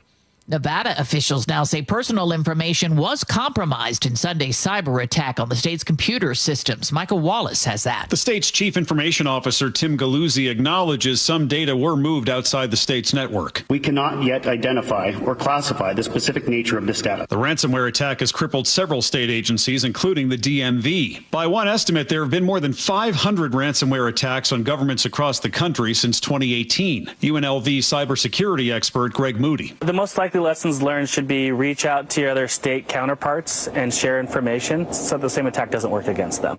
Checking Wall Street at the closing bell, the Dow Jones Industrials were up 71 points. The Nasdaq Composite was higher by 115. Think O'Reilly Auto Parts for all your car care needs. Get the parts and service you need fast from the professional parts people at O'Reilly Auto Parts. An accused rapist mistakenly released on bond is back behind bars. The story coming up. But first, Nate Connors is at a busy KIRO News Radio traffic desk. That's for sure, Heather. Wilcox Family Farm Eggs has his check. In fact, Tacoma to Olympia already taking you 1 hour. You're backed up through JBLM. Another pretty good-sized backup now between Lacey and Olympia, starting near Sleater-Kinney. Southbound 167 beginning to get a little crowded through Algona into Sumner. Out toward Tiger Mountain, eastbound 18, still struggling. We've got about a 2-mile hefty backup over the summit. North 405 is slow through the Renton S-curve. South 405 now crowded from South Bellevue into Renton. Bellevue to Renton is going to take you 20 minutes. South 5 heading into Seattle, already heavy volumes from Northgate into downtown. Linwood to Seattle is going to take you a half hour. North 5 crowded as you approach the West Seattle Bridge. And again, we've got a traffic alert way out in Ellensburg. Westbound 90 shut down at milepost 106, and drivers are being detoured to Highway 97 due to a jack jackknife semi that lost a couple wheels. We've got no ETA for you, and right now eastbound 90 has a 3-mile backup at the scene as well. Fresh food comes from local farms. For healthier eggs with 3 times the omega-3s, choose Wilcox Omega-3 eggs at Costco. Locally fresh since 1909. KIRO News Radio, real-time traffic. I'm Nate Connors. KIRO News Radio, 97.3 FM, Northwest News. Now, the latest from KIRO News Radio and mynorthwest.com. Good afternoon, I'm Heather Bosch. Customs and Border Patrol agents have detained 2 firefighters battling the Bear Gulch wildfire on the Olympic Peninsula. Witnesses tell the Seattle Times agents told members of 2 private contracting crews to line up. They spent hours looking at IDs before taking the 2 into custody. Fire Information Officer Rachel Lipsky is referring questions to Border Patrol, but adds, the Border Patrol operation is not interfering with firefighting activity. The fire's burning on nearly 9,000 acres now. It's 13% contained. A serial rapist incorrectly let out of the King County Jail is back behind bars. His name is Noel Stepney. He was convicted in June of second-degree rape and should have been remanded into custody. SPD Detective Eric Munoz says Stepney was instead allowed to post an existing $75,000 bail and walked out of the Regional Justice Center in Kent. Typically what is supposed to happen when somebody is convicted, especially rape in the second degree, they're to be remanded in custody. So this was clearly an error. Stepney was on the lam for 30 days. He faces more than 13 years in prison. James Lynch, KIRO News Radio. The principal of the Catholic school at the center of yesterday's mass shooting, and we will recover from this, has close connections to Seattle. Matthew DeBoer spent 8 years as principal of St. Therese Catholic Academy at the Madrona neighborhood. DeBoer's wife was also a teacher at Holy Names in Seattle. The family moved to Minneapolis in 2022. On the same day of those mass shootings, the Seattle School Board held a meeting to discuss bringing police officers back to Garfield High School, but with limits. KIRO 7 TV's Samantha Lomibao explains. Recent Garfield graduates say more should have been done to keep students safe after the shooting death of Amar Murphy Payne in June 2024. I've seen a whole school year without noticeable real change. We need someone we can run and get and know that we're going to be safe. SBS is considering a 1-year pilot program with Seattle Police to get school engagement officers, or SEOs, on Garfield's campus, instead of school resource officers, which were removed district-wide in 2020. Engagement officers would emphasize talking with and building relationships with students. The Seattle Mariners with a series win after their 4-3 victory over the San Diego Padres yesterday, thanks in large part to this guy. It is gone into the Mariners bullpen. Gino smashes one again. The M's get today off before hitting the road again, heading to Cleveland to take on the Guardians. This weather update brought to you by State Roofing and Exteriors. Showers tapering off with highs near 80. It's 77 in downtown Seattle. I'm Heather Bosch. Your best source for local news, serving Western Washington and the world with the KIRO News Radio app. Always streaming live on your smart speakers. You're listening to KIRO News Radio, Northwest News. It's the all-new Jake and Spike Show on KIRO News Radio. Welcome back to the show. 1 hour down, 2 hours to go. Lots of stuff to get to. Let's jump right in, Spike. Shall we? Shall we jump right in? I love it. Let's do it. All right, Seattle Mayor Bruce Harrell, who is, if you guys don't live in Seattle, you probably have an opinion about the city, as I do. I don't live in town, but I work here, and I have lived or worked in Seattle since I was 16 years old. And it's a great city, can be a great city, can also be kind of a scary city at times. But Seattle Mayor Bruce Harrell has been talking to, is this Fox 13? Is that where we have this That's audio where it's from, yeah. Yeah. This question has been floated around about the possibility of federal troops, National Guardsmen, coming into various cities around the country. Chicago has been discussed. L.A., New York, Chicago. L.A., New York, yeah. Seattle was labeled. Was it Don Jr. who said it was a crap hole city? Yeah, he cleaned it up for the social media. It was nice of him. Isn't that what he said? He said crap hole. Yeah. That's cleaned up. That's the cleaned up. Yeah. The city's not cleaned up, but that word is cleaned up. So there has been discussions about whether or not they're going to attempt to do in DC, in cities like that, whether they can even, as they have done in DC, which again is not a state, so it has different rules. So Bruce Harrell was talking about this with Q13, and he had this to say about it. We've already initiated 3 lawsuits against the Trump administration. So on advice of our city attorney. We are prepared in advice with the governor and the attorney general. We sort of have a united front on making sure that this president doesn't violate the 10th Amendment, which certainly is a safeguard against federal overreach like we're seeing. So we are ready. And again, we think that the president certainly has no legal basis, no constitutional basis to try to use the National Guard and weaponize it against a city like, as great as Seattle. He also says, why would they need to come here? Because it's so great. He says it's a very safe city. Crime is down. Everything looks great. I can't second guess the psychology of this president. And so I don't want to put mathematical odds on the probability. What I can put mathematical odds on are that he is super aggressive and quick to violate principles of the Constitution. So we are prepared and we will fight in every way we can legally. And again, I know that the people who sign up to be a National Guard, I don't think they anticipated being weaponized against a city as great as Seattle, where we have low crime rates in all categories, and we are not a lawless, chaotic city. We are a great city on a right trajectory, and so there's certainly no need, factually or legally, to use this kind of tactic by the federal government. Here's the part that jumped out at me about that. That I'm interested in. I don't think that they should send National Guardsmen to Seattle. I know that Trump has made that he's made that threat at times. He's also said that he would offer it to states and say, hey, if you guys want us to come in and clean things up for you, if they're asked, then we can send people in. But to his notion here about Seattle being more safe, there's statistics and then there's what people are seeing on the street. And I don't know if Bruce Harrell's being completely honest here or if he's seeing different numbers than we are, or if it even matters. Okay. We've had a lot of stories recently. Sure. We were talking just the other day about how in Belltown, all that crazy stuff going on in Belltown. What is this? What was this here? Belltown, overall crime is up 32%. Shootings are up 42% in Belltown. And we talked about that because Jason Rance happened to be walking through Belltown when somebody got shot. He was the first person on scene to call 911. Do you remember that? Just like 2 days ago. Charlie Harger, he has a great story on mynorthwest.com that you guys should check out right now. And he says that Seattle, specifically, he's targeting Bruce Harrell here in this commentary. He says, you really need to focus on drugs in Seattle. It is a problem in Seattle. People do not feel safe in Seattle, and specifically 3rd and Pine. This was from Charlie's piece that you can read about mynorthwest.com. He says, I swung by after the show yesterday, and we are right back to where we started. I guess shortly after the pandemic, there was some cleanup of 3rd and Pine that happened. Yeah. And they felt like it was getting better. They put those lights up on them. Remember those?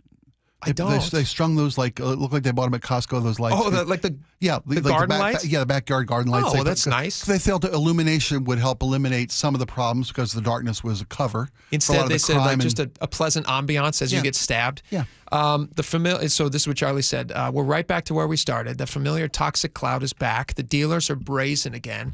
I counted at least 34 people in different states of stupor at lunchtime. Welcome to Seattle. This is from Charlie's piece. Here's another thing we talked about recently. Light rail passengers. There's 2024 numbers because obviously that year is complete, so they have complete numbers. 120 assaults on passengers, 180 assaults on light rail workers. There was that shooting in Seattle South Park recently. One person left dead. That was on August 21st. That's just 7 days ago, a week ago. Yeah. August 18th, a man stabbed multiple times in the neck and arm in Green Lake at night, stabbed on a bench. No suspect. He just fled the scene. So that guy's out there still doing stuff. We had that shooter on the Seattle waterfront. Remember we talked about that? Sure. Accused somebody of stolen valor. I agree that federal troops should not come in. I disagree with him that Seattle is this safe place and everything's looking great. I think he's using that in a way that's not totally fair. And maybe I'm off, but that's my feeling about it. More often the president is off when he says it's a crime-riddled cesspool, hellhole, blank hole, crap hole, whatever you want to call these cities. The president has ignored statistics. And you're right. I mean, statistics say crime is down. Anecdotally, we all see crime. But how do people... No one is saying the city is crime-free. No one's saying that. Sure. And if you want to address crime in the cities, that's a great idea to have. Yeah. A National Guard troops on the ground in D.C. even. That's not what stops crime. Well, it does. It does. What stops crime is investing in law enforcement. Sure. Is not cutting funding for crime intervention, crime prevention, which both have been violent crime prevention grants have been cut by this federal government since part of the big, beautiful bill. Do you honestly believe that a National Guardsman on the street is not going to prevent somebody from doing something criminal? Sure it is while he's standing there. Yeah. Are you talking about permanently having guard troops? My point, of course. Oh, yeah, I'm sorry. Go ahead. It's okay. A guy in an army truck with camouflage on, holding a weapon now because they've been now weaponized. Yeah. Not just there, they're now holding loaded weapons with U.S. citizens, on the other side of the line there. If you want to fight crime, invest in law enforcement. Oh, I totally agree with that. Well, 100%. they've cut funding, they've cut grants and resources for the ATF, Alcohol, Tobacco, and Firearms Division of the U.S. government by the Trump administration. They've cut violent crime prevention grants to cities that can help combat crime. One of the reasons that crime statistics have when you gone say they're down, cutting grant funding for violent crime in Seattle, like how have they done that in Seattle? There are federal grants for violent crime intervention and violent crime prevention. Yeah. Victim services, impact programs, community mental health services. Was this money tied substance to abuse programs that are going to these cities for crime, specifically for crime prevention? We talk about how the crime in the city is about drug use. It's about gun use on the streets, all these different things. Sure. The reason that there have been drops in crime statistics in major cities across the country in the last 3 years is because there was this investment in the things that help prevent crime. So when you cut funding for these programs that are proven, the numbers are dropping. You can anecdotally say we see crime all of the time. We get people getting carjacked. We see guys shooting up on the street. You're right. Crime is still here. We just had that story a little bit ago about homelessness. It's up 25%. They spent $2 billion on it. So it's clearly not a money issue. Well, no. Yes, it is a money issue because I would argue. Well, no, you just said yourself that you didn't think the homeless issue was about money. It was about the way that we're responding to it, right? Well, that's a different issue than we're talking about right here. You're right. But doesn't that play into it? Like the feeling of safe and, if people are on the streets and they're cracked out on drugs and they are committing petty small crimes and they're hurting people. Then you don't cut funding for drug intervention, drug abuse, substance abuse programs, mental health services. You don't cut that funding if you want to reduce crime. But you fund those programs because they are, like I said, with statistics, they're having a positive effect in every city in America. But they're not, though, because the one we just talked about a little bit ago, 25% increase, $2 billion. Where is the lack of funding? Where's the lack of funding there? That's not what we're talking about. Well, it's all part of it, right? Yeah. Was there misused funding? Because when you talk about $2 billion being spent on homeless encampments or in homeless situation in Seattle, and an increase in the number of homeless people, then we're talking about mismanagement of those funds. Okay, well, whatever it is, but those people are increasing on the streets, and those people are predominantly have drug issues, right? And those people with drug issues, just like the guy Charlie talked to, said they will turn to petty small crime. They'll do whatever they can to fix their habit. I'm not saying you're wrong. What I'm saying is that the president is cutting funding for programs that have been proven to help reduce the number of crime in the cities. I'd love to see some specific ones in Seattle that they've cut funding on. We're talking about federally. We're talking about the federal government coming into cities like Chicago, New York, Los Angeles, Seattle, Portland, D.C. All these cities. Can I play you a clip? Sure, you can give me anecdotal evidence. No, it's not anecdotal. No, it's not anecdotal. This is the mayor of D.C. This is Muriel Bowser. She is obviously she's a Democrat. Sure, yeah, the whole city's a Democratic city. This is what she had to say about the what's going on in D.C. right now, and she's taking a lot of heat from people in her own party about saying this. But this was just yesterday. We greatly appreciate the surge of officers that enhance what MPD has been able to do in this city. The most significant thing that we are highlighting today is the area of crime that was most troubling for us in 2023. Now, we have driven it down over the last years, but I'm going to get my glasses so I can make sure I can see it correctly. But for carjackings, the difference between this period, this 20-day period of this federal surge and last year represents a 87% reduction in carjackings in Washington, D.C. We know that when carjackings go down, when the use of gun goes down, when homicide or robbery go down, neighborhoods feel safer and are safer. So this surge has been important to us for that reason. Here's the reason I play that clip. I'm illustrating here. She's a mayor in a big city. Sure. Harold's a mayor in a big city. He's saying that crime stats are down and we're doing great. What I'm saying is, it doesn't feel that way, even if he's saying the stats are saying one thing. I don't think that's going to help him around election time. And I also don't think that they should be sending in federal troops. That's not what I'm saying. But let me finish. She's talking about carjackings there, the feeling of being unsafe in your own community. When I lived in Seattle, I had a car stolen in Seattle. When I live in Green Lake, I came out one morning. You've had a car stolen in Seattle. Stolen, yeah. Me three. Laura's had a. Hey, we're car stealing. 100% of the members of the show have had cars stolen. I'll bet you Andrew's had a car stolen. That feeling that you get, that's a bad feeling. So I think and again, I'm not making an argument for Trump to send in troops. But what I am saying is Harold saying everything is hunky-dory and is going great and crime is down, which means that we're on the right path.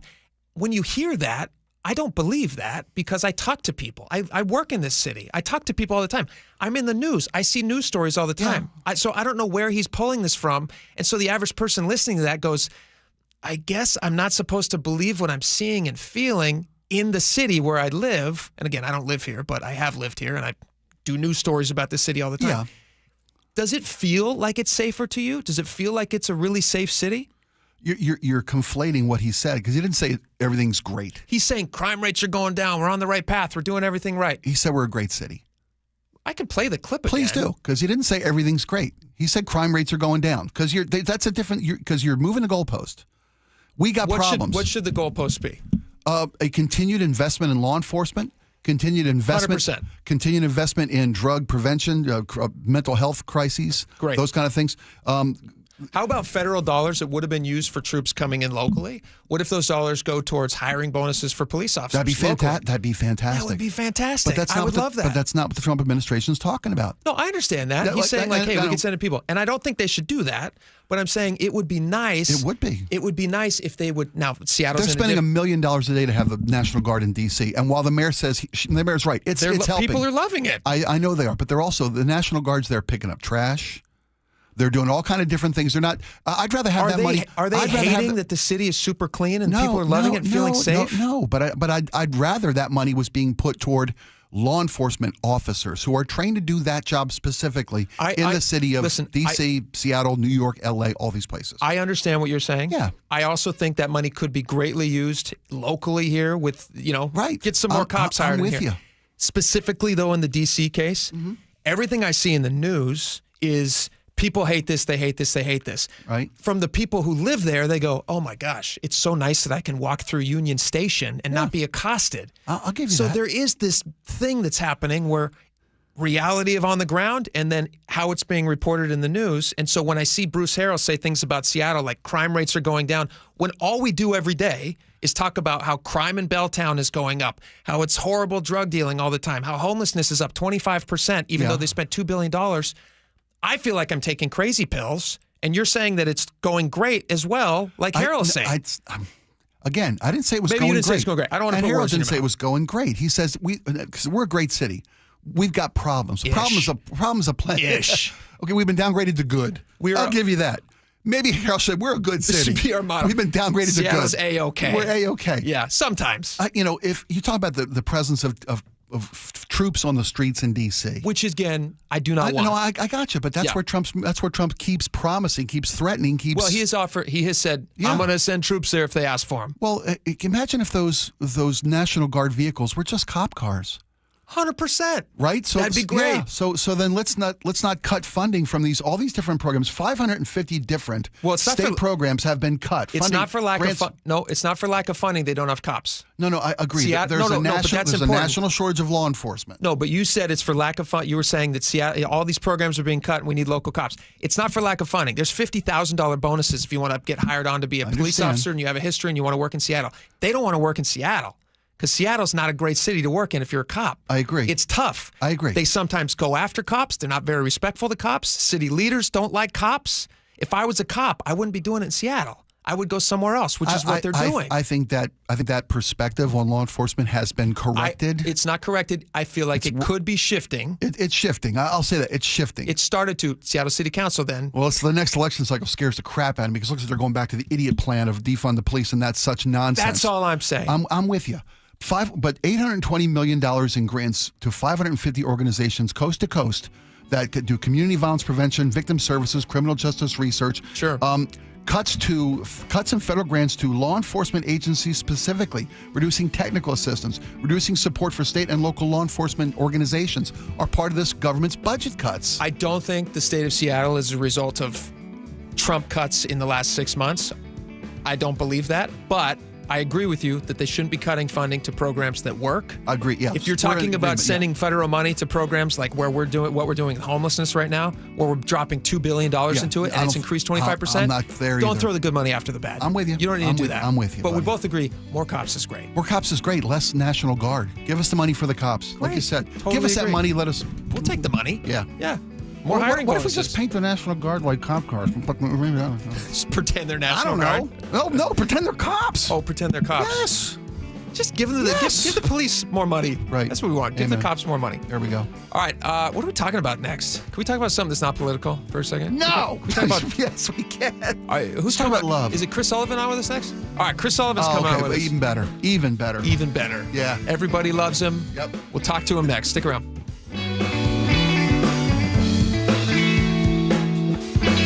This hour is brought to you by Insulation Northwest. The John Curley Show. In-N-Out Burger, is that the ones with the old-fashioned 1950s hat on and stuff like that? Weekdays 3 to 7. They definitely used to. I don't know. I think they still have that. Yeah, they're probably. incredibly courteous service. I noticed that as well. Yeah, they're second only to Chick-fil-A. Chick-fil-A, those people are so kind. You could, while you're waiting in line, they baptize your child, spay and neuter people, dogs anyway. Yeah. Watch the John Curley Show live on YouTube. This is the story of the one. As a lineman, he does whatever it takes to keep the power on in his community. And he wants a partner like Grainger who does the same. Grainger offers the professional-grade products he needs, from voltage detectors to harnesses to hard hats, plus fast, dependable delivery, so he can rise to every challenge. Call 1-800-GRAINGER, click Grainger.com, or just stop by. Grainger, for the ones who get it done. Get in the zone, AutoZone. Welcome to the end of summer sale at AutoZone. We're celebrating the end of long days and short nights with big deals for a short time, like car wash. Right now, you can save 20% on the Armor All Complete Car Wash Kit. Need new brakes?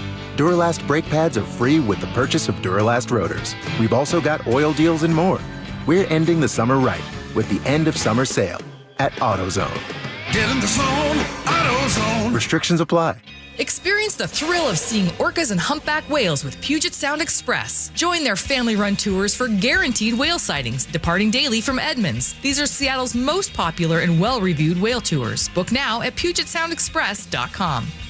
A serial killer on the prowl for teen girls in the Pacific Northwest. At least 2 escaped. She literally crawled out of her grave. Just a miracle that she survived. Hear their stories. Follow Stolen Voices of Dole Valley now. Get in the zone, AutoZone.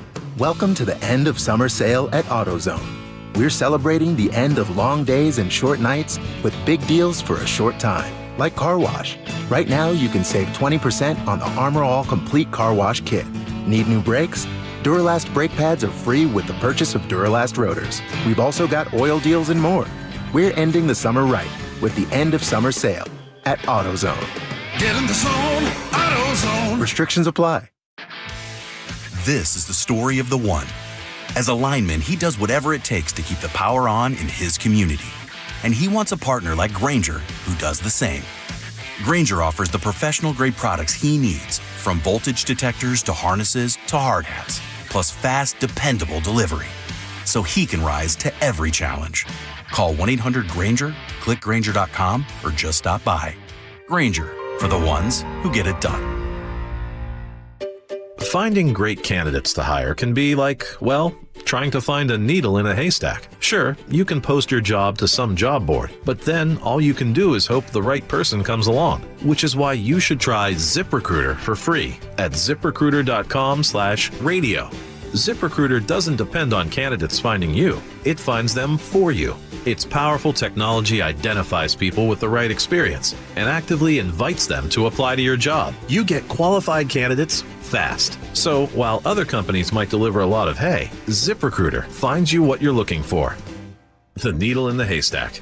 See why 4 out of 5 employers who post a job on ZipRecruiter get a quality candidate within the first day. ZipRecruiter, the smartest way to hire. And right now, you can try ZipRecruiter for free. That's right, free at ZipRecruiter.com/radio. That's ZipRecruiter.com/radio. ZipRecruiter.com/radio. Guys, did you know your testosterone affects everything in your system, including how you feel and perform every day?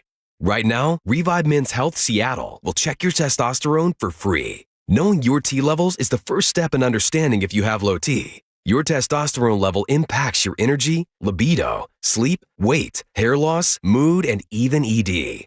Maintaining an appropriate T level can change your whole life. Most men start to see changes in their hormone levels in their 30s. Experience and results matter. So what are you waiting for? Get your T levels checked today by local, experienced, and trusted men's health experts. They've helped thousands of men since 2011. They're so confident they can help you, they even guarantee it. Call Revive today and schedule your free testosterone test, free exam, and free consultation. Call Revive Men's Health at 206-529-1111. That's 206-529-1111. Or visit ReviveMen'sHealth.com. With football season comes cooler weather, so if you need new windows and doors, don't drop the ball. Steve Rabel here. Call on locally owned Pella Windows and Doors of Western Washington to tackle your project. Their wide selection of windows and doors always beats the competition, and they'll give you top-notch customer service with no trick plays. Schedule a free consultation with Pella Windows and Doors of Western Washington. Go to PellaPNW.com. That's PellaPNW.com.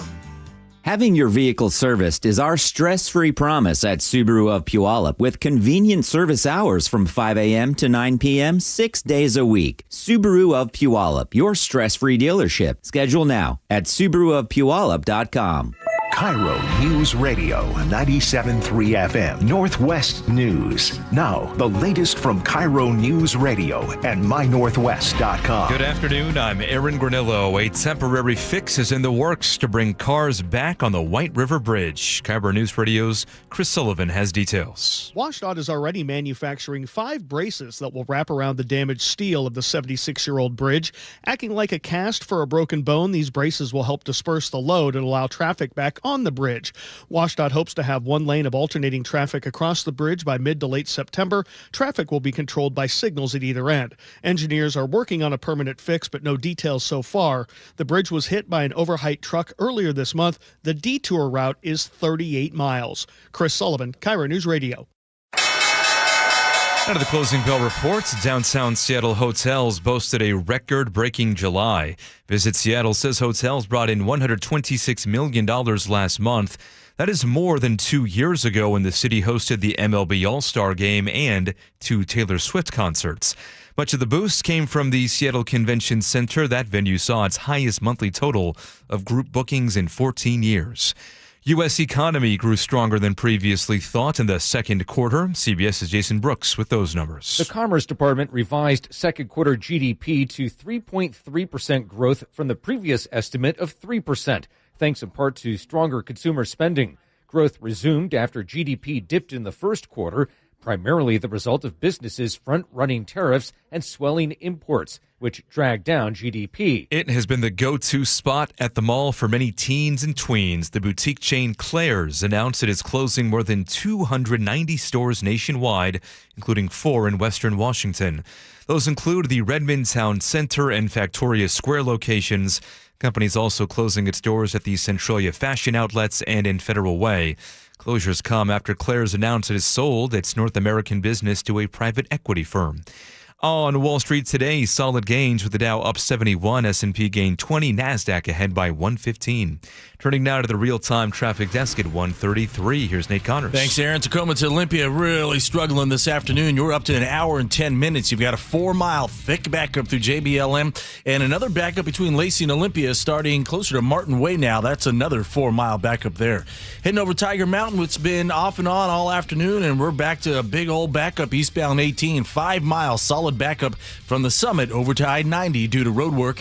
South 405 is crowded from mid-Bellevue now into Renton. Bellevue to Renton still right around 20 minutes. South 5 heading into Seattle heavy from Northgate into downtown. Linwood to Seattle's a half-hour trip.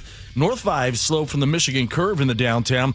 And we still have this traffic alert east of the mountains out toward Ellensburg. Westbound 90 closed in milepost 106 there at the Highway 97 interchange. A jackknife semi lost its rear axle, blocking all lanes further up the highway near Thorpe. No estimated time to reopen, but I'm looking at my cameras. Looks like they're Class C tow on scene, so they may open up a lane here shortly. Meanwhile, you're being detoured to Highway 97. That earlier eastbound backup has cleared out at the scene.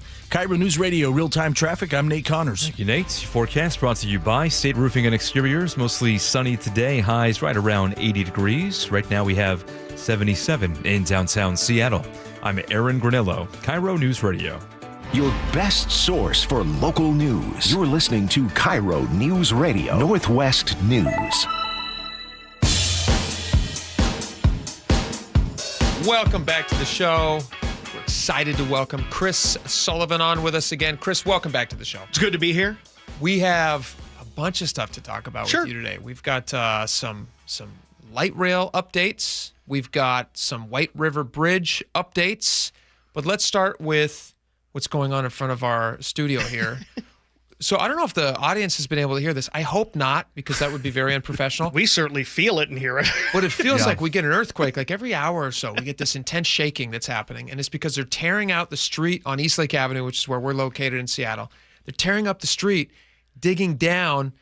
What are they searching for, and why is this happening? Center of the earth. Yeah, Center of the earth. Right, yeah. We're in the middle of about a 2.5-year project that is going to be expanding bus rapid ride service from South Lake Union to the UW. And very quickly, you've just said bus rapid ride, and a lot of our audience who's just unaffected by this are rolling their eyes and going, basically why are we express listening? service on primary corridors. No, not that. Let me just point out to them. A cool bit of history was uncovered. Oh, sure. Well, that's why you're talking. Yeah, we're not right, talking I'm just about telling you why they're doing what they're doing. So while I don't they were care about buses. okay, But so yeah, they talk were about also the cool fixing the sewer. But either way, they were digging up our street. And yesterday, when I came to the office, I looked and I noticed a whole bunch of piles of wood in there amongst the debris and everything. I'm like, that looks very odd. I thought it might be some fill from when they built the road, because as you know, in Seattle, they built out by just throwing garbage down and making new land out of it. Yeah. When they were doing the tunnel that was what the viaduct turned into, they found old railroad cars. Yeah, that had been used as fill in what was then the sink or the tidal. To try to tidal as flats. they moved out into Elliott Bay. Yeah, that's Busted how up the the big city drill. gained ground. Cool. Yeah, we filled stuff. So when I looked at it, I was like, those look like railroad ties. So then I went out there a little bit later in the daylight, and I'm like, yeah, these are railroad ties.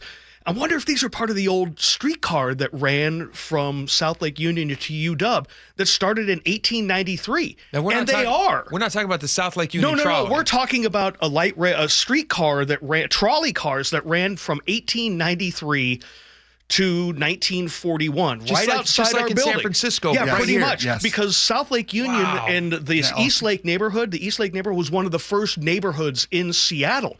And in fact, the Boeing first plant was just on Roanoke, right on the body, just down the hill. The Red Barn was right down there. One of the first, before okay. their first iteration when they were flying up float planes and working on. So it was just right there. Yeah. And so they built a trolley line to serve this community. And yeah, that's what they dug up. They dug up old railroad tracks that could be as old as 1893. So much so that I saved several of them from the destruction pile. I've got a 100-year-old piece of steel, a spike that they used to hold them together at my desk. It's just so cool. Archaeology right under your nose. I walked in this morning and I see this big hunk of wood and metal on your desk, and you're all excited about it.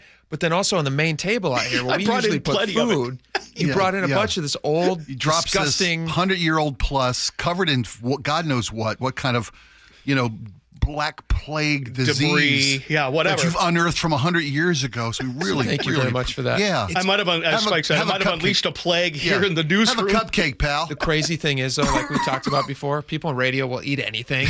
Right. So I actually found people just gnawing on it, and I was like, that's. G asked me if it was something edible first. I was like, no, this is a piece of wood. I mean, if you want to. Give it a try. But it's pretty cool. Yeah, I put a bunch of pictures up at mynorthwest.com. I shot a video about it and everything. I went out there inspired by you, and because there was nobody out there. The row was closed, but there's nobody out there, which never happens. So I jumped down into the pit. I took a bunch of pictures too. I put them on my X page at Jake Skorheim. It's fun. Put them on Jake and Spike. It's really neat that we have this cool history just lying beneath our feet. It's also kind of freaky because as I was walking down there looking, there's like some big pockets underneath the road where I was like, did something bubble up here? And there's just nothing holding this that's road? where the dirt came out and underneath when they removed the wood. But I saw that a couple times as the number 70 bus went over. I was like, is that road going to hold up? Going to hold up? Like so. But they're in the middle of that. But it's really cool. I mean, if you go 2 streets up, we've got a cobblestone street just above the station here. Yeah. Which is a throwback to that time as well. It's really cool. It's really cool. And it also connects you to a piece of the past, which is fun. And you do forget this infrastructure that we're driving on all the time. Like, let's move to White River Bridge for a second. That thing was built in just after World War II. It's very, very 76 years old. The people who built that bridge have not been with us for years, but the bridge stands. Yeah.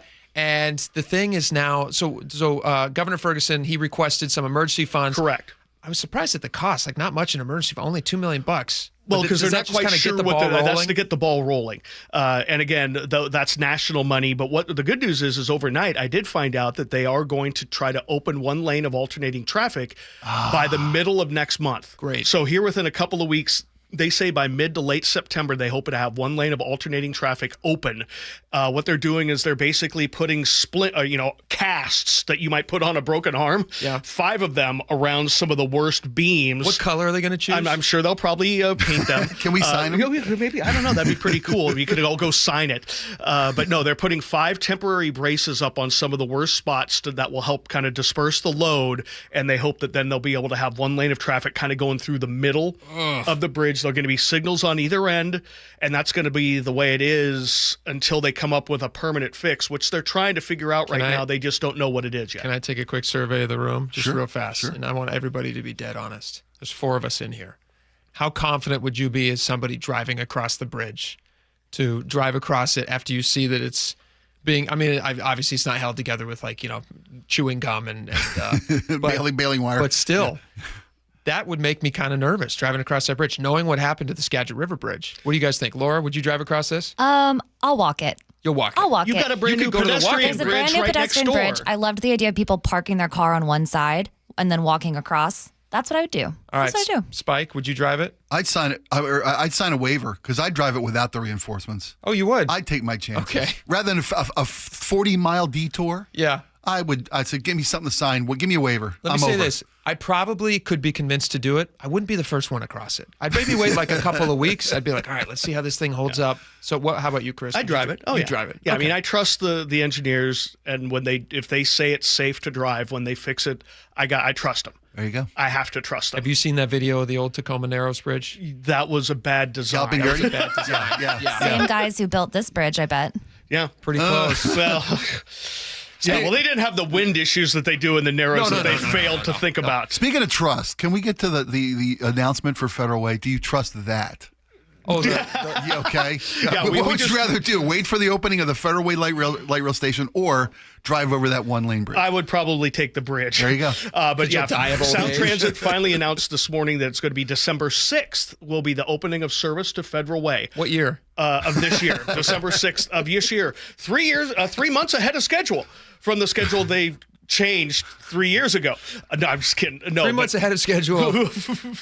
It's 2 years. It's 3 plus years behind. behind. 3 months early on being 2 years late. Yeah, so That's it's 2 awesome. years behind schedule, plus or minus. Well, that's an applause. Good for Yeah. that. And the reason They is saved $262 million the other day. It's great. So December 6th, that'll open. That'll get you that 50-minute trip from downtown to Federal Way to the station around 320th. 3 stations along the way. And if you don't remember why, normally when we talk about Sound Transit, incompetence comes to mind first and foremost when it comes to delays and overruns like this. Second for me is stabbings. Well, they ran into a soil issue because on that stretch through the Kent Des Moines Road area, they had wanted to run the train at grade.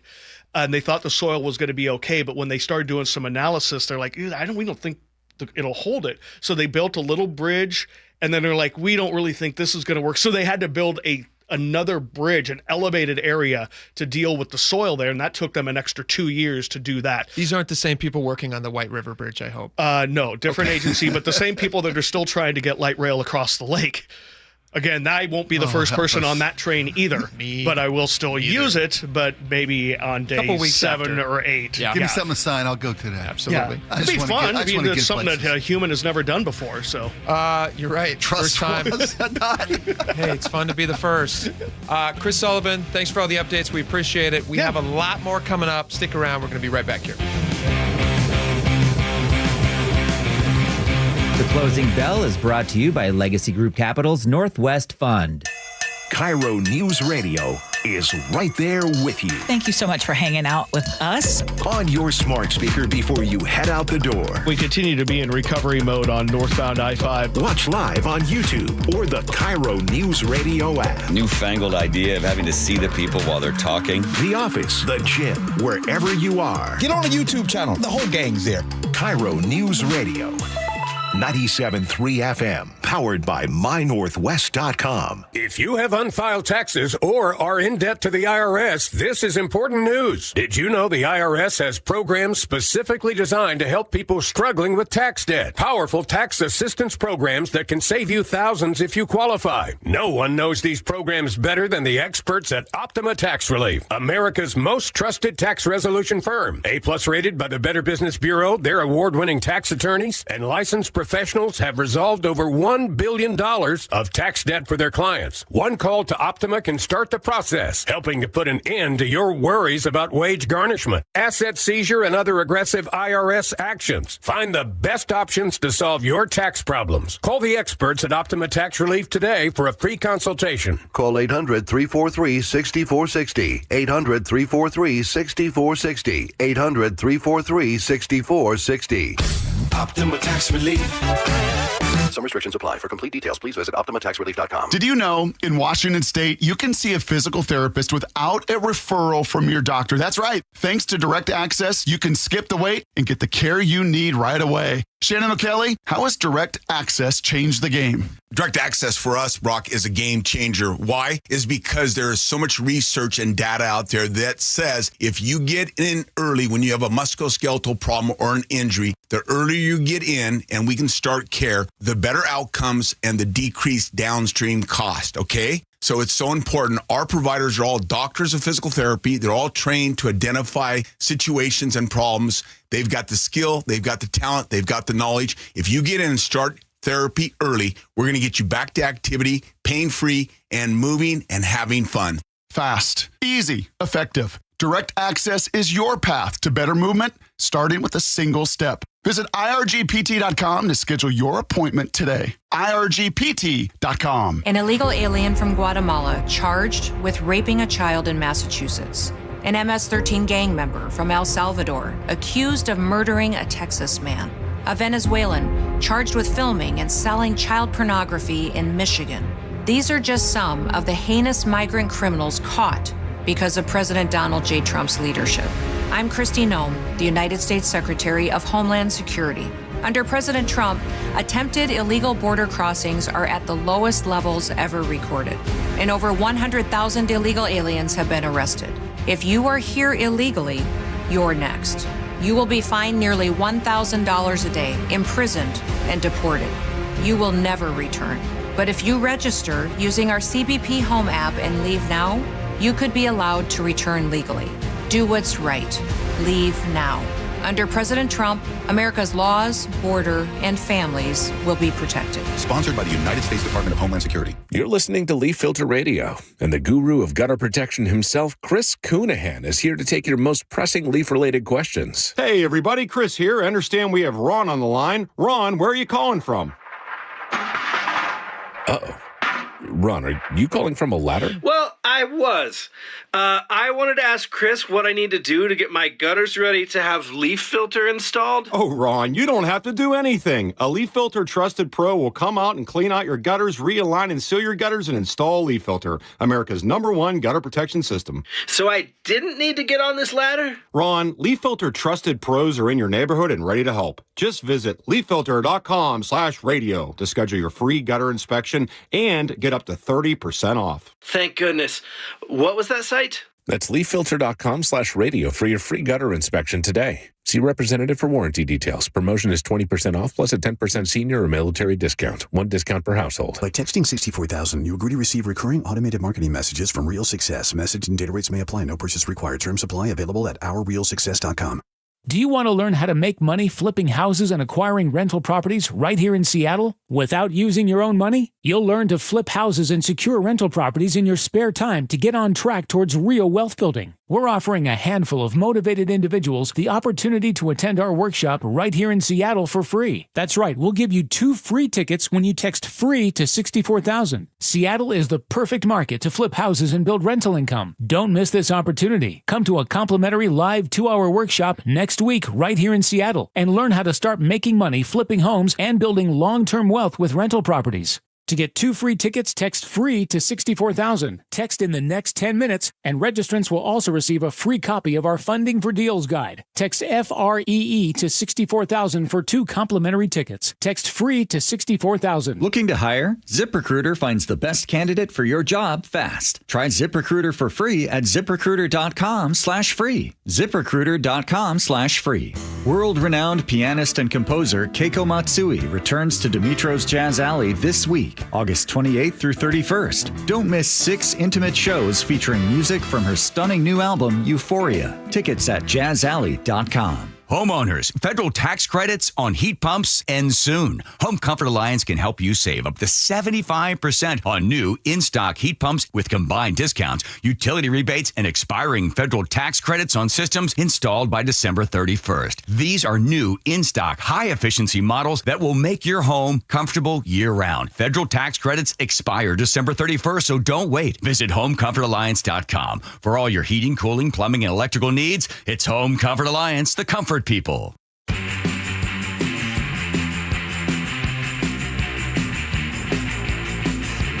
right, welcome back to the show. There's a very interesting article that I saw. I want to share it with you guys. Get your take on this. Everybody knows it's really pricey to buy a house right now. Interest rates are, they're not as high as they have been, but they're still pretty high. They're not as low as they need to be either. They're not as low as they need to be. Yeah. Right now, the average 30-year fixed mortgage rate is 6.375%. Yep. Which is poor people. Yeah, it's tough. If you're buying a new house right now, it can be tough. My brother and his wife are looking for a house right now. Yeah. I'll tell you what. My heart goes out to anybody who wants to who wants to take that next step out of the rental world into the home buying world. I did it myself, 5-6 years ago now. Yeah. It's a whole different way of living life, and I want it for everybody. But with the interest rates where they are, it's very difficult to achieve. And so I'm pulling for anybody who's trying to make that happen because it's tough. But Switzerland, you might think about, listen, if you don't think you can handle it here in the U.S., you might think about getting yourself out to Lausanne. Well, is that what we're talking about? You got to go all the way to Switzerland to find something. Lausanne, Switzerland. Listen, Lake Geneva is a lovely place. It is. I don't know if you've ever been, but if you have the means, I highly recommend it. It is so choice. There's an article about this new type of home ownership. They're calling this the third way. So you have rental, you can buy a home. This is essentially a co-op, which makes sense because it's Switzerland. Mm-hmm. You buy into a co-op at this place, and you don't gain anything in value while you're living there. They say that's the difference. Most people who buy a home, they're excited because you gain equity in the home, and when you sell the home, you're able to realize the profit that your home has gained in value. That's how you build wealth. That's how you build generational wealth. Yeah. That is how you build wealth. Exactly. But in Switzerland, they're not as worried about that. Well, they're worried about making sure people can afford to live. They're putting the fire out, if I may. They're trying to come up with ways. I don't know if this is. I mean, I know for sure that this is not something that I would do, but maybe people here locally would try it. A resident moves in and they buy shares in the building, almost as if it's a corporation. Mm-hmm. And when they move out, they get to cash in those shares with whoever buys their spot for face value of those shares. So, and there's no chance to turn a profit. You're not going to turn. You can't turn a profit. That way, that people don't buying these up and squatting on them for gain, for monetary gain. It's not like that. And this is a government-built building. Well, right? If I got it right, it is sometimes the government will lease the property. These are nonprofit entities who build these. They're not necessarily built by the government, but they are usually built on government land or with government subsidies. They help it along because they have to be nonprofit. And so folks spend an amount of money to buy into the co-op. Yes. And then instead of like paying rent somewhere where it's a profit margin involved and the market, you still pay rent. Well, you do, but instead of like how we look at, we either own a home or we pay rent. Mm-hmm. If you own a home, you're building equity. You got a big investment going in. Yes. And you're building wealth and equity in your home. If you're renting, you're just basically making profit for a property owner. Yes, you're paying somebody else's rent. And it's controlled by the market, as we can see in our town mortgage. here. Yeah. You know, the market is crazy for rental properties. That's not to say that Switzerland doesn't have some expensive privately owned they homes. do. They do, but this is like a different thing that they're trying. It's a third way, a third option. Do you think this is a good idea? I think it's a fantastic idea. Really? Because it gives people a way into affordable living. Mm-hmm. I mean, because what they pay per month in rent is determined by the property manager, whether it's a nonprofit organization, a co-op. Yeah. They dictate, it handles Typically, maintenance. it's much cheaper rents than the average house around this because area. there's not a profit margin for a property owner involved, and they're not getting the most they can for that particular unit. Here's a question for you though. Somebody they highlight a guy here who is he's the president of this organization, and he's lived there for 40 years in this one building. He's going to move out having paid rent. Not super high rent, but he's having paid rent now for 40 years. He'll get the money that he bought in originally with. Wouldn't his money have been better spent trying to buy a property and gaining value in that property sometime in the last 20 years? Maybe not for the whole 40 years that he's lived there. Yeah, that's absolutely like he's gonna get out of this at some point. Yeah. And he's gonna not have any more money than what he started with. Yeah, but we're talking about an option from people who don't have down payment, who can't afford $1 million, the $1 million median price of a home in Seattle. You're right. Yeah. Right. That's just unattainable. And you're forced then into the rental market, which is dictated by profit-driven property owners. This is a third way. You're paying a lower monthly amount. It goes into the maintenance of your property, the utilities of your property. You got a place to live. And when it's all said and done, you get that initial buy-in. You get it back. You get it back. Yeah. Yeah. It's like your buy-in. You get your buy-in back. Yeah. It's like I can't think of an analogy that's like, because it's nothing I've seen in this country before. It'd be interesting to see if they try that here. It could work. Maybe they try it here. Maybe we keep throwing money into low-income housing, and that doesn't seem to be working. Let's see if maybe it works. All right, we got a lot more coming up. Stick around. The John Curley Show. I told my wife once that you can tell the temperature outside. Weekdays 3 to 7. You count the number of chirps that a cricket makes in 15 seconds, and you multiply that by 4, and that tells you the outside temperature. All right, you know what? What kind of formulas? I'm going to look it up. And you know what? You're going to be eating your words in there, Mr. Laffy, Laffy. Okay. The John Curley Show. Weekdays 3 to 7. Watch The John Curley Show live on YouTube. When you're hiring, have you ever felt like you're missing out on meeting truly great candidates for your roles? It seems impossible to find them, but they have to be out there somewhere, right? Well, they're not hard to find when you know where to go, and that place is ZipRecruiter. And right now, you can try ZipRecruiter for free at ZipRecruiter.com/radio. ZipRecruiter helps 10 million people with their job search every day. And because these people are actively looking for jobs just like yours, it's easy to find the right person right away. In fact, 4 out of 5 employers who post on ZipRecruiter get a quality candidate within the first day. But if you're not using ZipRecruiter, you're missing out. So see what it's like when the impossible is easy. When you go to ZipRecruiter.com/radio right now to try ZipRecruiter for free. Once again, that's ZipRecruiter.com/radio. ZipRecruiter.com/radio. Never miss out on great candidates with ZipRecruiter. At Dunn, relationships are everything. It's why we build a culture around building the best relationships possible, building joy and trust, one interaction at a time. So whether you need trusted advice, help with material selection, project planning, or loading your vehicle, we go the extra mile to remove as much of the hassle as we can. If there's anything we can do to serve you better, contact me personally, Mike Dunn at dunlumber.com. Dunn Lumber, building success together. You hear that? That's the sound of your business losing money. Legacy phone systems weren't built for today's teams. OpenPhone gives your business a smarter way to stay connected. OpenPhone lets you manage calls, texts, voicemail, and contacts all in one place so that you and your team can deliver a seamless customer experience from ring to...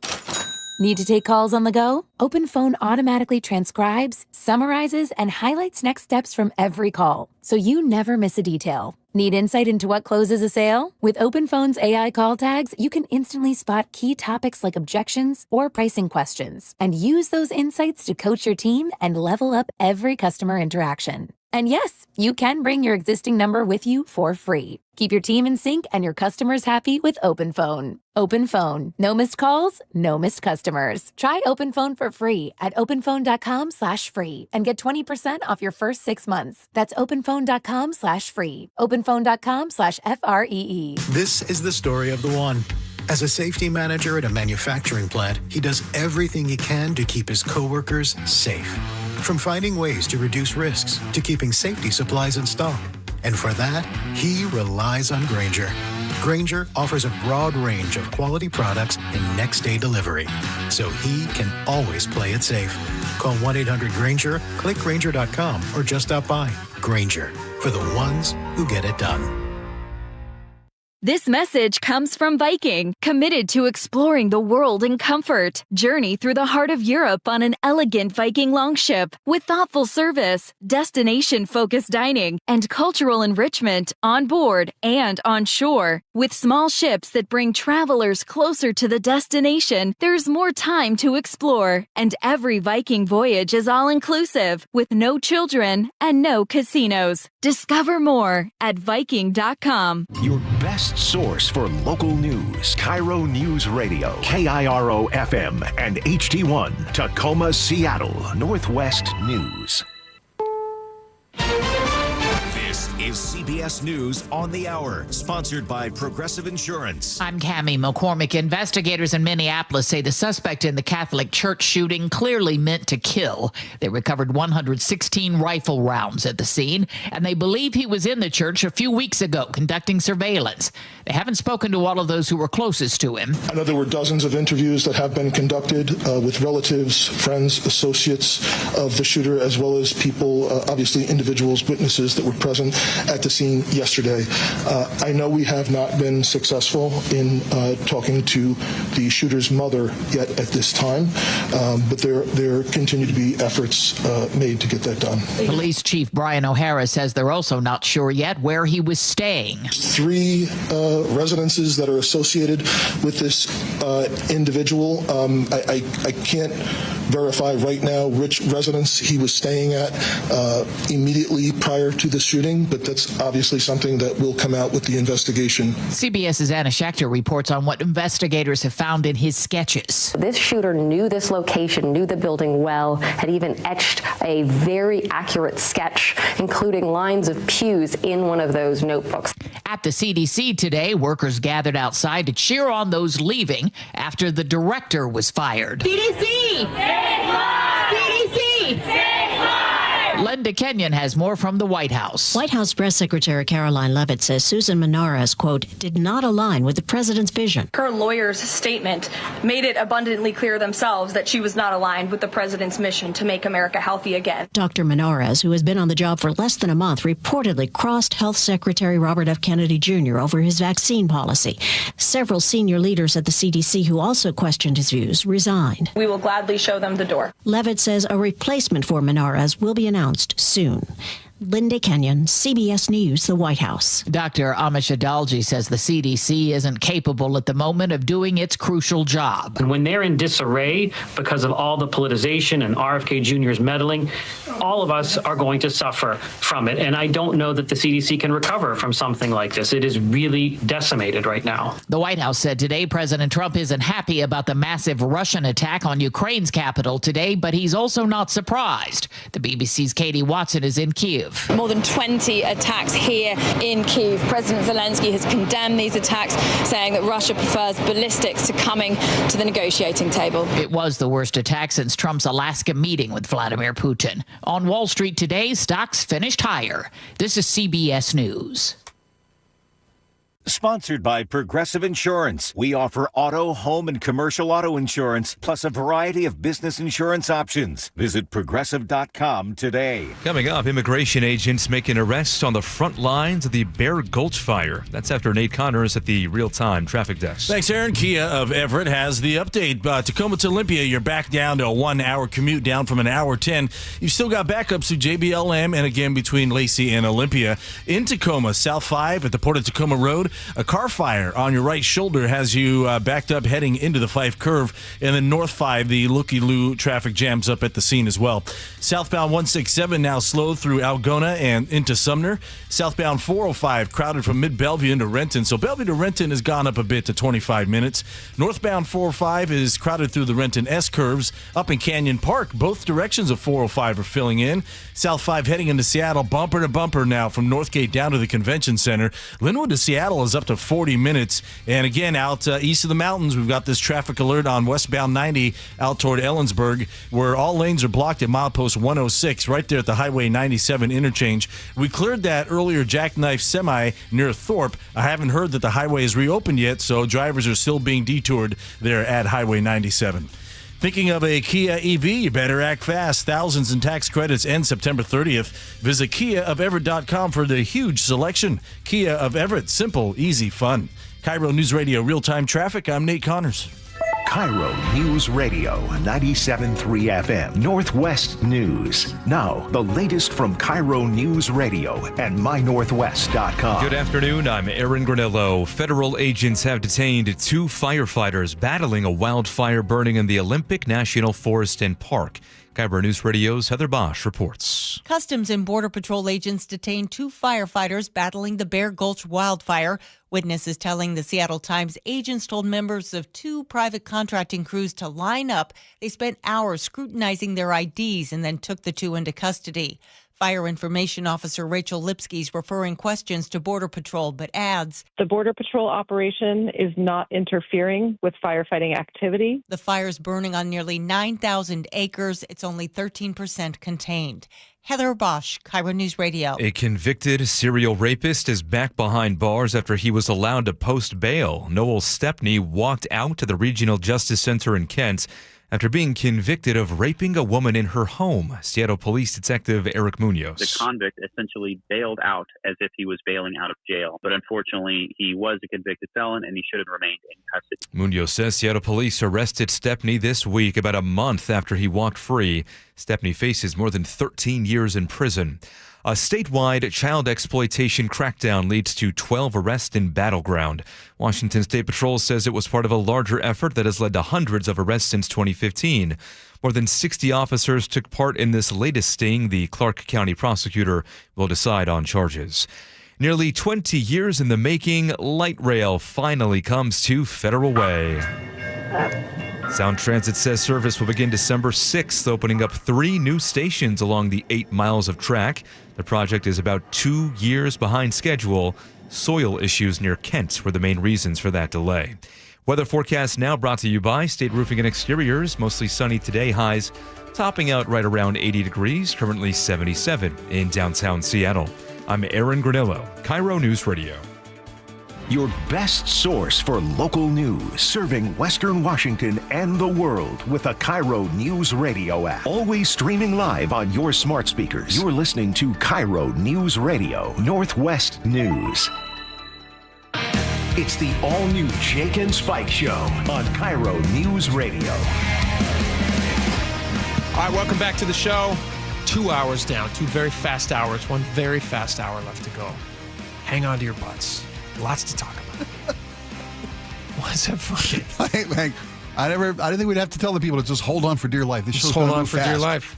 Last thing we want is an injury out there. You know what else is running fast? What's that? Dangerous dogs. Did you see this story? This story, Oh my goodness.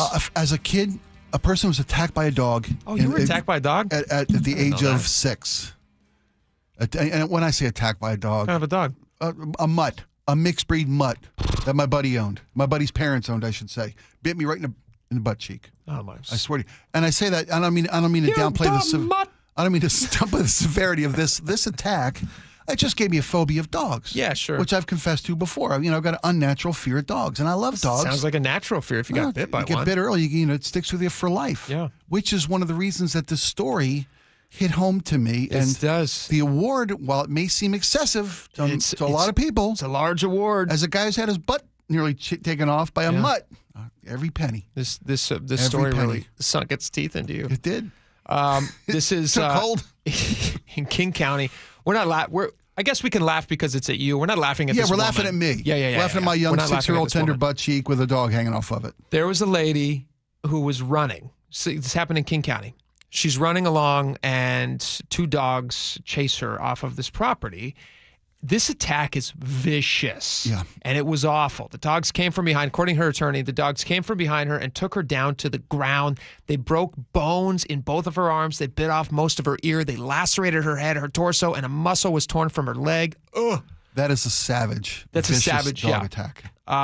So neighbors who witnessed the attack attempted to get the dogs off of her and couldn't do it. Right. You think about how horrible that would be. You're watching somebody be attacked. You get in there to try to help, and it's so vicious that you just can't do it. These dogs just will not let go.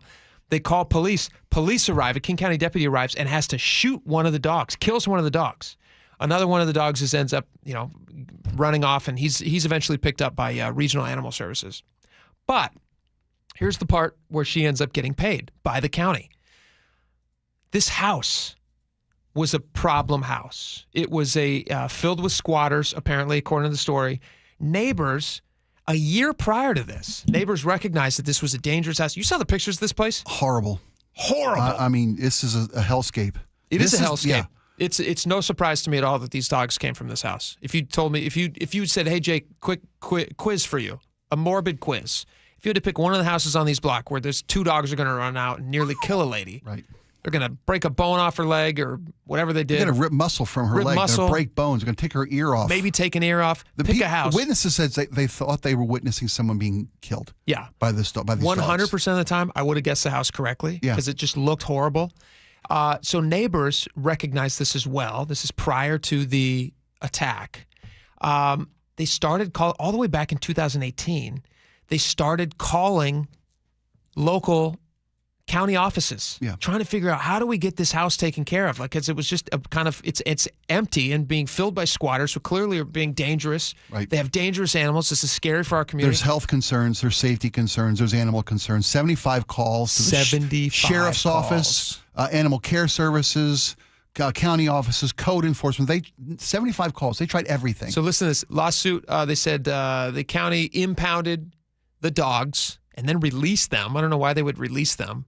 So it was scary enough that they impound the dogs. Then the dogs get released and then go back to the house where they then attack this woman. And now she has just gotten a check for, will shortly, $21.5 million. Do you think that's excessive or do you think that's owed? This lady's the word nearly scarred, killed. The word scarred for life doesn't begin to cover 38 years old, nearly killed. Doesn't begin. And what it shows me, the city, it's not even so much about the attack itself. Mm-hmm. It's the prolonged negligence by the county to ignore 75 different calls to multiple organizations, law enforcement, animal control, code, everything. Listen, everything. 100%. For multiple years this went on. If this is one call that gets ignored, even 2 calls where they just they drive by and they check, but 75 calls, that's an excessive amount of calls. That's people who are recognizing something dangerous. The call started in 2018. The attack was in 2022. The city for over 4 years. And then for the city to step in and say, like, oh, we must acknowledge there's a problem because they took the dogs away. Yeah, and then release the dogs. And then the dogs get released. $21.5 million. I hope this, obviously she's going to be scared of dogs probably for the rest of her life. But I hope the money is to send a message to the city, to the county. Yeah, that they need to respond to these things. You need to keep people safe. Yeah. And if the neighbors are all telling you, hey, there's a fire here, you need to take care of this problem, then you got to step in and do it. God knows what was going on in the squatter property. So the squatters have since left the property. Yeah. Part of the settlement was that the current owner of the house, who doesn't live there, obviously, has agreed to sell the property. So the neighbors, this is a big win for the neighbors too. Yeah. Because you're afraid of squatters moving in and doing something similar like this again. You imagine you have to level that place now. And Seattle, good golly, do they have tough, in King County, they have tough squatting laws. It's we've had a lot of stories about how difficult it is to get rid of people out of your house. Yeah. I'll tell you what, if anybody's smart enough, or maybe the opposite, to run for office, this would be high on the platform. You got to deal with your squatting. You got to deal with squatting laws in King County. Let's return to common sense. If somebody's in your house who shouldn't be, they don't have the rights. No. You have the rights. This is what it leads to: dangerous attacks. We're fighting for the wrong side here. You're fighting for the wrong side. Seriously, if you were standing up for squatters' rights, for perpetrators' rights, for the rights of the drug dealers in Belltown, that they feel entitled to be there, we're fighting for. We're 100%. Yeah, you're preaching to the choir here, buddy. Just let me know when you want to launch your campaign, buddy. Do you know what I think about squatters' rights? There shouldn't be. I mean, I hate to say it. That's what I think about it. Squatters' rights. Non-existent. They don't exist. Somebody ever asked me, Jake, what do you think about squatters' rights? Before they even finish the question. That's it. That's what I do every single time. How do you spell it? I'll put that on a campaign sign. It's P. Let's see. I don't know how you spell that. 6 F's, 3 T's, and an H. Yeah. Got it. Thank you. P-F-F-F-F-T. Yep. Oh, speaking of Governor Ferguson's office, did you see this? Yeah. I saw. I'm going to quit doing that. I'm annoyed. No, it's great. I'm getting text messages. Jake, you're an idiot. Bob Ferguson's office. A little turnover happening. His top policy advisor has made an announcement. She's stepping away. I assume this is a woman. I'm sorry. Sahar Fadi. Is that a woman? I believe it is Sahar. Yeah. Sahar Fadi. Leaving. Went on leave July 1st and will not return before January 1st. They haven't announced why this person is leaving. Oh. We have recently been talking about some turnover at the governor's office, which is not great for him. Quite frankly, this should be the honeymoon right now, right? It should be. Yeah, he's in his first term. He's from your lips to God's ear. He's in a lot of. he's in the first year of his term. He's in his first year of his first term. He's lost a guy. He's lost his chief of staff, Mike Webb, right? Well, that was it was prior, but yeah. Well, that was once he got elected. I think that was just in March, right? I thought Webb resigned prior to his election. I could be wrong. Shortly after he took office. Okay. He didn't want to be a distraction to the new administration. Yeah, remember that? You're right. He's been with the governor since 2013. Then the attorney general since 2013. There you go. Key strategist. Laura, fact check us. When did he leave? Concerns were raised about him in 2019, and then he resigned 6 years later. Thanks for making us do math. No, he was already governor. He was already governor. He was already governor. Yeah. Okay. Yeah. You're right. It was this March. So he was elected in November. So Ferguson's now losing his top policy advisor. His communications director, whose name is Brianna Aho, was asked about this, and they don't really have a great response. The people have also reached out, according to the story. Seattle Times reached out to the former policy director, Ms. Fadi, and no calls or texts were returned. Okay. Somebody then asked. They said, "Hey, does this departure have anything to do with that Mike Webb incident that happened? Just what was that? 2 months ago? About a month ago, maybe? Do you remember? With the flight. With the flight and the anonymous phone call to the Seattle Times. The recording of a Zoom call, a surreptitious recording of a Zoom call. So yeah, Bob Ferguson has a Zoom meeting. His somebody on his staff surreptitiously recorded, which again is illegal in our state if you record somebody without their knowledge. But they did send the audio to Seattle Times. Seattle Times kept them anonymous, didn't play the audio. I believe they just quoted from it. But Bob Ferguson was having a staff meeting, and he said that he wanted to apologize because this Mike Webb guy, who had resigned after some allegations of improper conduct with female instances with female staffers. Yeah. He was invited by Bob Ferguson to join him on a trip out to the Tri-Cities on his private aircraft and was given a seat. And the other folks on the plane apparently were not super comfortable with this, even though Mike Webb, who was asked about it, claims, hey, everything was cool. Everybody they love me. Everyone's excited to see me. I got hugs from everyone. Again, small enclosed space. Read the room. Yeah, bad deal. Read the room. So now he's lost this his key director. strategist, his key policy advisor. And they asked his communications director. They said, "Does this have anything to do with the recent discovery that Mike Webb was again having some interactions with the campaign?" And they did not respond to that question. So who knows? It's still speculative what's happening, but that's the inner They workings. say she's just taking a break and be back in January. Won't be back before January 1. Won't return before January 1st. Yeah, just taking a break, which is the end of the year. So who knows what that means? Who knows what that means? We'll find out. Doesn't look good. It doesn't look great. You know it doesn't look great. Can we switch over to something else completely ridiculous and fun? Sure. Are you into auctions? Do you buy stuff at auctions? I've been prohibited. But you're a collector. I am a collector. Yes, I love nichey, goofy stuff, one of a kind stuff. You won't believe this thing I have. Blah blah blah. Yeah. Do you care to share any of the cool stuff that you've collected? Most of mine is sports memorabilia from my youth. Yeah. Occasionally the rock and roll memorabilia of my youth. I'm always trying to live like I'm 17 again. Don't you have something from Brooks Robinson? I got so many things. I mean, you're a bomber guy. I'm a bomber kid. Yeah. I got hats, balls, gloves, bats. That's exciting. Cal Ripken's not even started. Everything, lunchboxes. Oh, really? Oh, you name it. That's cool. I got it all. Yeah, I loved Cal. Jerseys, so many jerseys. How do you feel about mobsters? Would you collect stuff from famous mobsters in history? You know what? I've never gotten down to that rabbit hole, but I love me some organized crime. True crime stuff? Yeah, I was raised in the age when they were making movies about Dillinger. You know, Yeah, Pretty heck yeah. Boy Floyd. Bugsy Bonnie and Siegel. Clyde, Bugsy Siegel, you bet, man. Lucky Luciano, you name it. Did you watch? Those were romanticized. Did you watch that Netflix movie they had a couple years ago with Woody Harrelson and Kevin Costner called Highwaymen? Yes. Yes. That was a sleeper hit. That was a great fantastic. Movie. Remember the scene where he walks into the gun shop and opens up the catalog and let me see this, let me see that, let me see those, let me see these. And well, what do you think? Wrap them up. Yes. All of them? Yeah, what a movie. That's a great. I'm going to go home and rewatch that movie. Great movie. So good. And Woody Harrelson. And Woody Harrelson. Costner. Yeah. You can't beat those guys. All right. So they have this. There's apparently there. And is this in Washington? Does this guy now live in Washington, or he did live in Washington, where all this stuff is? This was a story from KIRO 7. But there was a former law enforcement officer who spent time collecting famous memorabilia from mobster-related things. Yeah. From his time working in law enforcement. And he was working in law enforcement, I think, from like the 1950s through the 1970s. And yes, correct. And he collected a bunch of cool stuff. He's got Lucky Luciano's original mugshot and fingerprint card from 1931. He's got, here's another one, Al Capone's original Type 2 vintage glossy black and white photography of his mugshot. Wow, look at that. Yeah, it's kind of neat stuff. That one is probably the most expensive that I saw on this list. Yeah, that was only like $1,200. But again, it's a picture, but it's that famous picture. We've all seen the mugshot. Yeah, this mugshot of Capone. Yeah, you bet. They say that this mugshot is important to history because it represents one of the rare surviving law enforcement records of Capone at the height of his power when he was America's most famous gangster.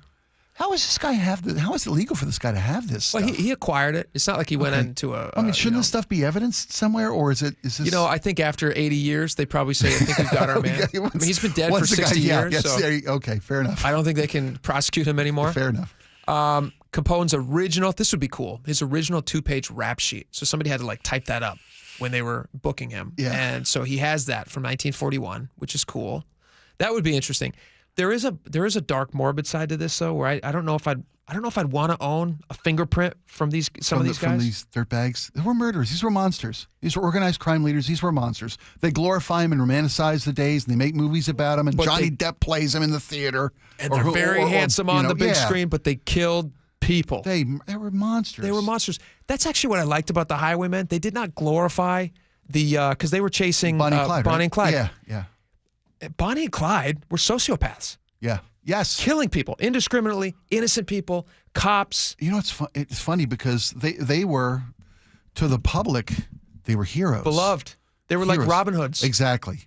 because of this was during the Great Depression when America's government had let America down, and everybody had nobody to turn to. And here are people who are robbing from the bad guys and helping out the people who were along the way, who were helping them escape or evade law enforcement, and so they were Robin Hooded these people. They did, but they were killing. They were horrible people, murderers. And so I thought raging psychopaths. That movie did a good job of depicting them. So why would versus the Warren Beatty version of Dillinger? Who was the? No, he was in wasn't he in a Bonnie and Clyde movie with what's her face? I'm thinking of Warren Beatty was with Bonnie and Clyde with Faye Dunaway. Faye Dunaway, Gene Hackman, Big great Teeth. movie, great movie. Yeah. I'm thinking of Warren Oates was Dillinger. Okay. In the theaters. Yeah. Yeah. Anyway, if Sergeant you're interested, Hulka was once John Dillinger. That Warren Oates. Who? Sergeant Hulka, our big toe from Stripes. That's Warren Oates. That's who played Dillinger. I saw it at the drive-in with my uncle. I don't know. I was like 7. I should check watching this out. gangster movies at a drive-in. Is it black and white? Oh no! It's a color for 73, maybe 72, 71. Is it a talkie? No, oh, yeah. Yeah. Oh yeah. They're just dancing around the music. You could barely see the movie through the sweat on the front windshield from my uncle and his girlfriend while I'm sitting in the back seat getting fed candy and popcorn. Comfortable. Yeah, well, they let me sit up front. For some reason, they thought they could see better from the back seat, and I'm just watching the movie up front. That's smart. Wiping off the windshield so I can watch the drive-in movie. It's like Titanic. Yes. It's like that horrible. Kinda. Oh, yeah. Lord. It's been a really productive session. Thanks for letting me there, Don. It's a heck of a way to end the segment. Absolutely. Sorry. Anyway, I won't be buying any gangster memorabilia from this guy. Was that their first date by chance? Your uncle and his girlfriend? Was that their first date? Last, I believe. Yeah. And last date. Yeah, my uncle was really a player.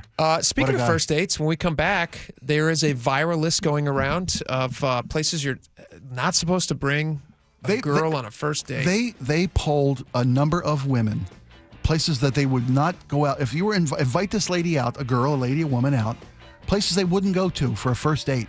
And they've got a list of 28 places ranked. All right. The places these women will refuse to go with you if this is where you want to take them on a first date. We know a woman. I was going to say. We have a girl if right only here. there was a girl in the studio. We're gonna ask you some of these, Laura, and you're gonna tell us whether or not you'd go on a date with somebody to these places. And I can't wait. This list says that you would not. I love to be judgy about things like All right. this. Good. great. I'm so ready. Also, hit us up, 888-973-5476. Give us your places that you would never accompany somebody on a date. We will be right back.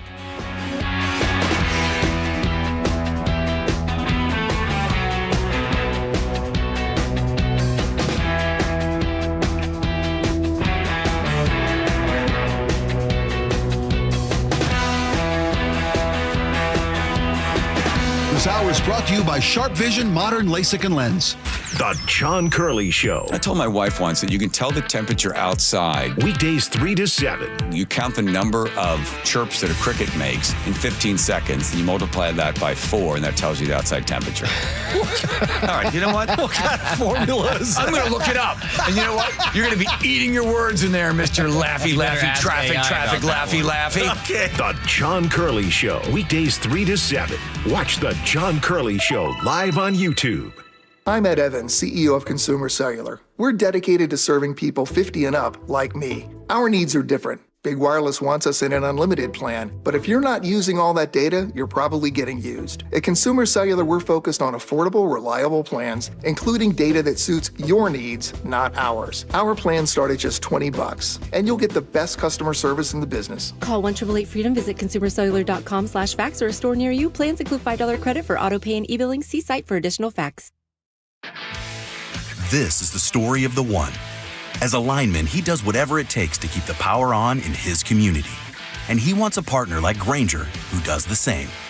Grainger offers the professional-grade products he needs, from voltage detectors to harnesses to hard hats, plus fast, dependable delivery, so he can rise to every challenge.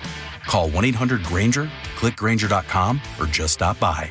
Grainger, for the ones who get it done. Well, I'm here with my good buddy, Dr. Dan Nelson from Eastside Pain and Regenerative Medicine. And you've heard from Dr. Dan's patients over the years how a simple stem cell procedure has successfully conquered their pain. Well, folks, now it's my turn. After years of dealing with knee pain from all the football abuse, I can say my knee pain now is almost 100% gone. How'd you do it, Dr. Dan? Well, Brock, personally, I'm very happy that you did so well. And your story is like so many of our other patients who come in, former athletes and non-athletes as well, who have come in with chronic knee pain. And and they are looking for alternatives besides knee replacement surgery. And we're happy to provide this service. It's been truly a game changer for so many folks. It's just been a pleasure to be part of this. Consider Dr. Nelson, the only doctor with over 30 years of experience in pain medicine techniques, including stem cell therapy. I was in and out with a couple of follow-ups. It's a non-surgical solution to pain using your own stem cells. Consider stem cell therapy with Dr. Daniel Nelson, MD at 425-823-4000 or visit DanielNelsonMD.com. That's DanielNelsonMD.com. Change is always happening. It's part of life. And when it comes to music, change is all around us. Songs are rewritten. Classics are remixed. Bands and artists come and go. Even our taste in music changes. Here at Xfinity, we know there's still good in keeping some things the same. That's why we want to do our part with a 5-year price guarantee on our internet. It means no matter what changes, you get 5 years of the most reliable Wi-Fi with our best equipment included for a price that stays exactly the same. Surprised? Life is full of them. One internet price, 5 years, guaranteed. Learn more at xfinity.com/deals. Restrictions apply. New residential customers only. Taxes and fees extra and subject to change. Most reliable Wi-Fi based on Open Signal Awards USA. Fixed Broadband Experience Report, August 2024. Hartley and Brent Wilcox talking about Wilcox Family Farms. Dad, I've really enjoyed all the community events we've been doing. One question I get asked a lot is, how long has our family had the farm? When I tell them since 1909, they're surprised. Why do you think that is? I imagine it's because that's a long time, and many farms have been bought by big corporations that put profits first. Growing up on the farm, I feel like we put people and the well-being of our hens first. We do, and as you know, free-range and mobile pasture hens have organic soil to forage and do what they naturally would do. This takes more time and money, but it's the right thing to do. It's better for the hens and makes for great tasting eggs. I agree. Here is Mike to tell you where you can find locally fresh Wilcox Family Farms eggs. For fresh, local, pasture-raised, omega-3, hard-boiled, and other fresh eggs, choose Wilcox Family Farms. Look for Wilcox eggs at markets of choice, Whole Foods, and metropolitan markets. Wilcox Family Farms. This message comes from Viking, committed to exploring the world in comfort. Journey through the heart of Europe on an elegant Viking longship with thoughtful service, destination-focused dining, and cultural enrichment on board and on shore. With small ships that bring travelers closer to the destination, there's more time to explore, and every Viking voyage is all-inclusive, with no children and no casinos. Discover more at Viking.com. This is the story of the one. As a safety manager at a manufacturing plant, he does everything he can to keep his coworkers safe. From finding ways to reduce risks to keeping safety supplies in stock. And for that, he relies on Grainger. Grainger offers a broad range of quality products and next-day delivery, so he can always play it safe. Call 1-800-GRAINGER, click Grainger.com, or just stop by. Grainger, for the ones who get it done. Cars for Kids, your trusted charity for car donations, also accepts donations of boats, RVs, motorcycles, and real estate. Call today, 877-CARS4KIDS.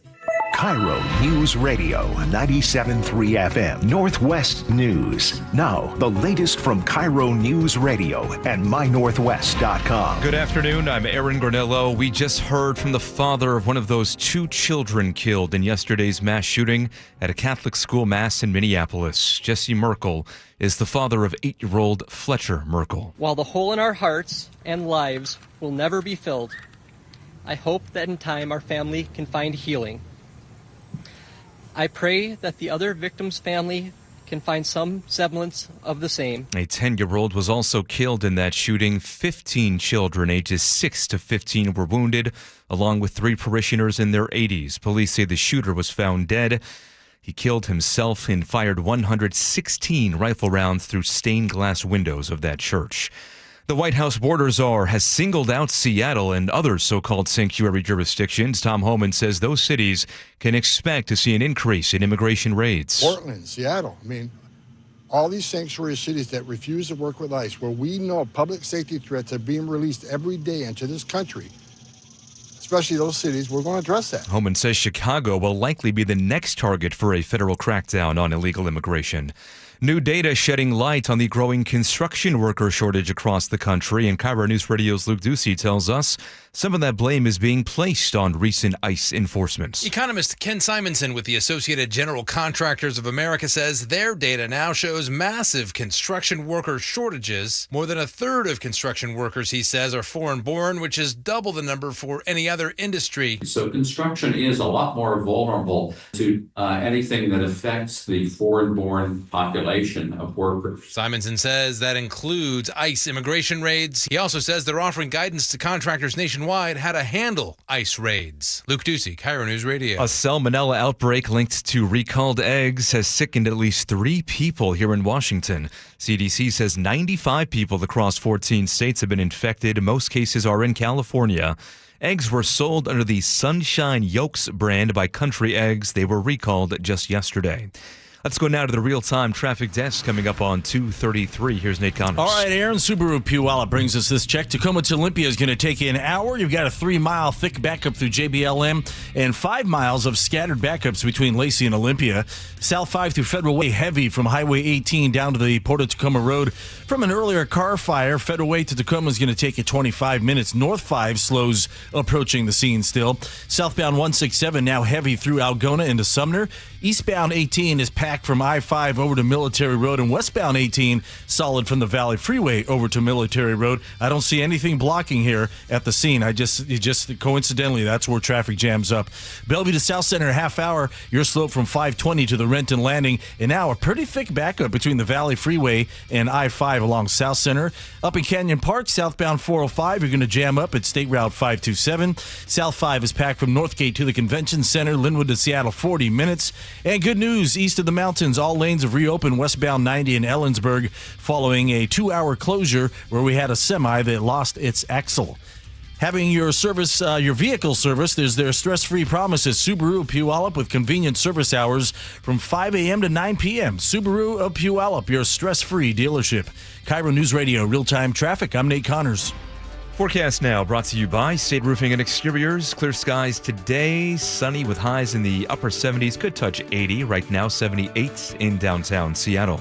I'm Aaron Granillo, KIRO News Radio. Your best source for local news. You're listening to KIRO News Radio, Northwest News.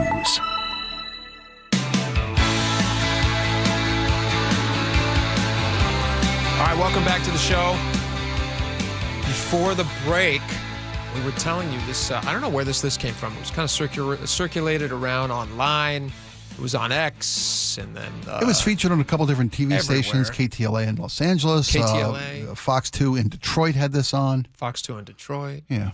And I found it. It popped up in my social media feed. I'm looking at this list. Spike found it too. And this is a list where women say they will turn you down for a first date if you want to take them to one of these places. And I'm looking at this list, and maybe I'm a schlub, but I think these aren't bad places. They're nice places. As I look at this, so it's a maybe until you give them the do you have to? I guess you want to go out submit. I guess is that how you ask people out on dates when you and your wife first got together? Did you submit a proposed date location when you asked her on a date? Well, I'll tell you what, where my wife and I went on our first date is on this list. Okay. That they say women wouldn't go to. So I wonder about the validity, and luckily we have a single American female. Yeah. And she can answer an expert in the field. Ta-da! Yeah, Here she is. Yeah. Laura, question for you before we read you this list. Of course.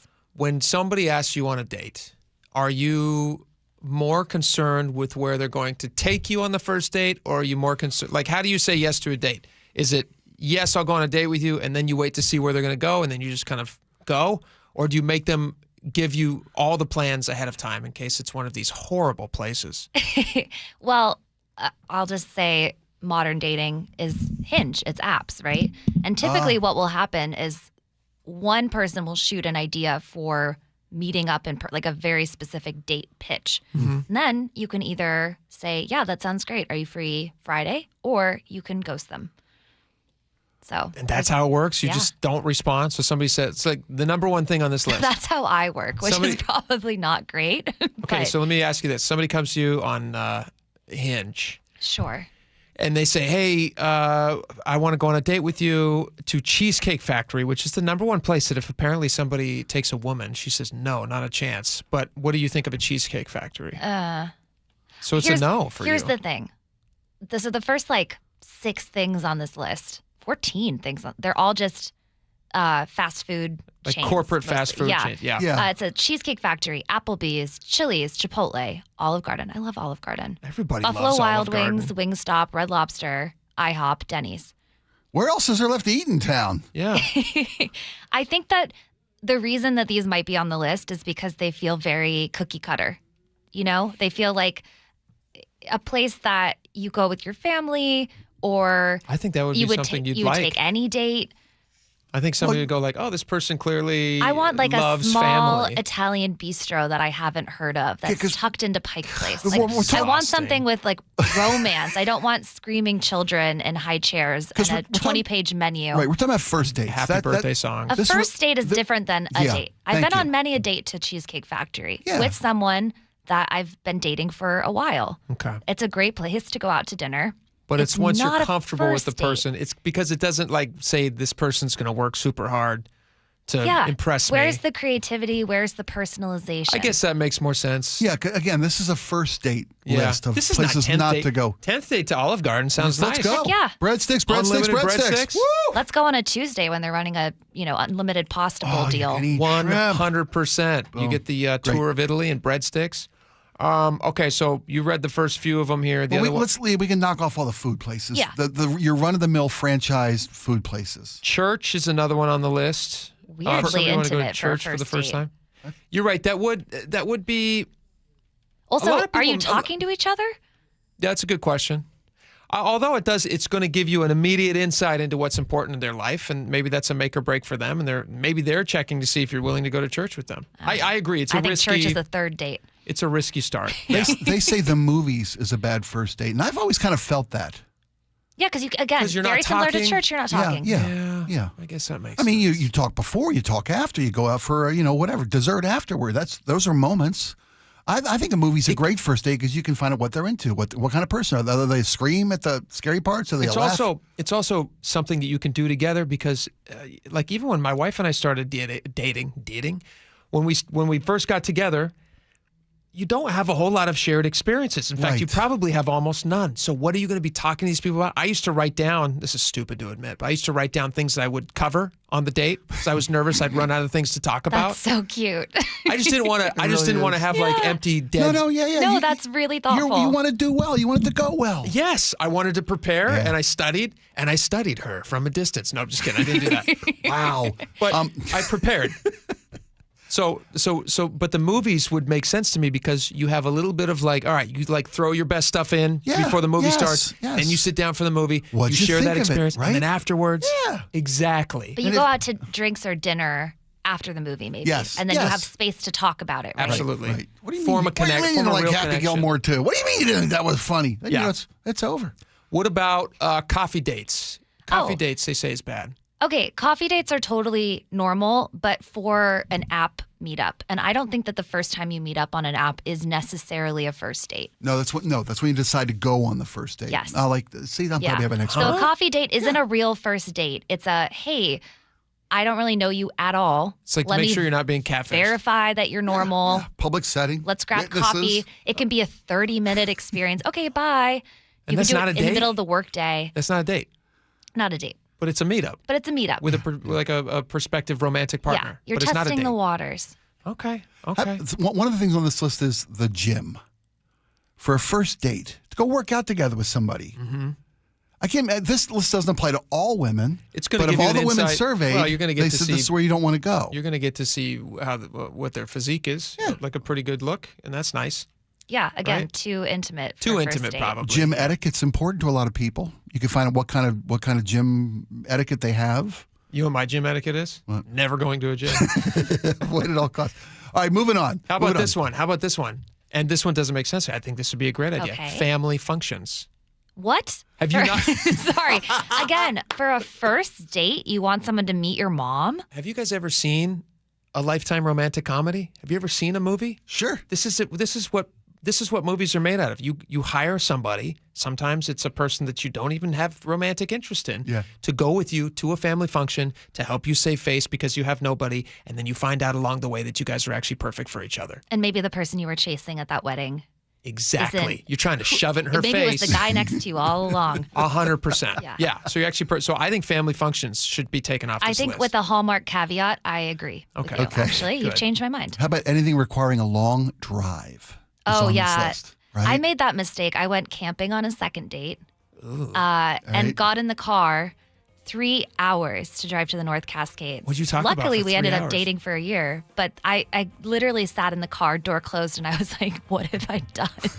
This Trying is to leave such a breadcrumb trail on the highway. Yeah. Did you let people know where you were going? Yeah, I had my roommates tracking my location. And what do you talk about on a long drive for 3 hours when you don't know I have someone a fix at for all? that. What do you got? You gotta come up with stuff ahead of time, like I told you. A list of things to talk come up about. with a list. All right. Okay. Well, there's a lot of these things on this list. Most of these, I would agree, are horrible ideas. The last few are actually, I think, the best ones. Bowling, nightclubs, sporting events. These are all horrible things, apparently, for first dates. So sound like total winners to me. The truly those are all unpleasant, great. the I love truly unpleasant bowling. Mrs. O'Neill hockey game, There you first go. date. Yeah. Loved it. That's why she went, because I get hockey tickets. Bingo. 30 years later, you guys are happily married. Yeah. All right. Ish. Yeah. But still married. Yeah. Right? Still married. That's the point. And at Waffle House, nobody should ever go to Waffle House before 2 a.m. They shouldn't even open Waffle Houses before 2 a.m. You could start at a Waffle House. Yeah. You could, you can work your way out. Like you could get a little snack. I guess. I guess you can end at a Waffle House. That's your argument. All right. We got text messages coming up next. We'll be right back.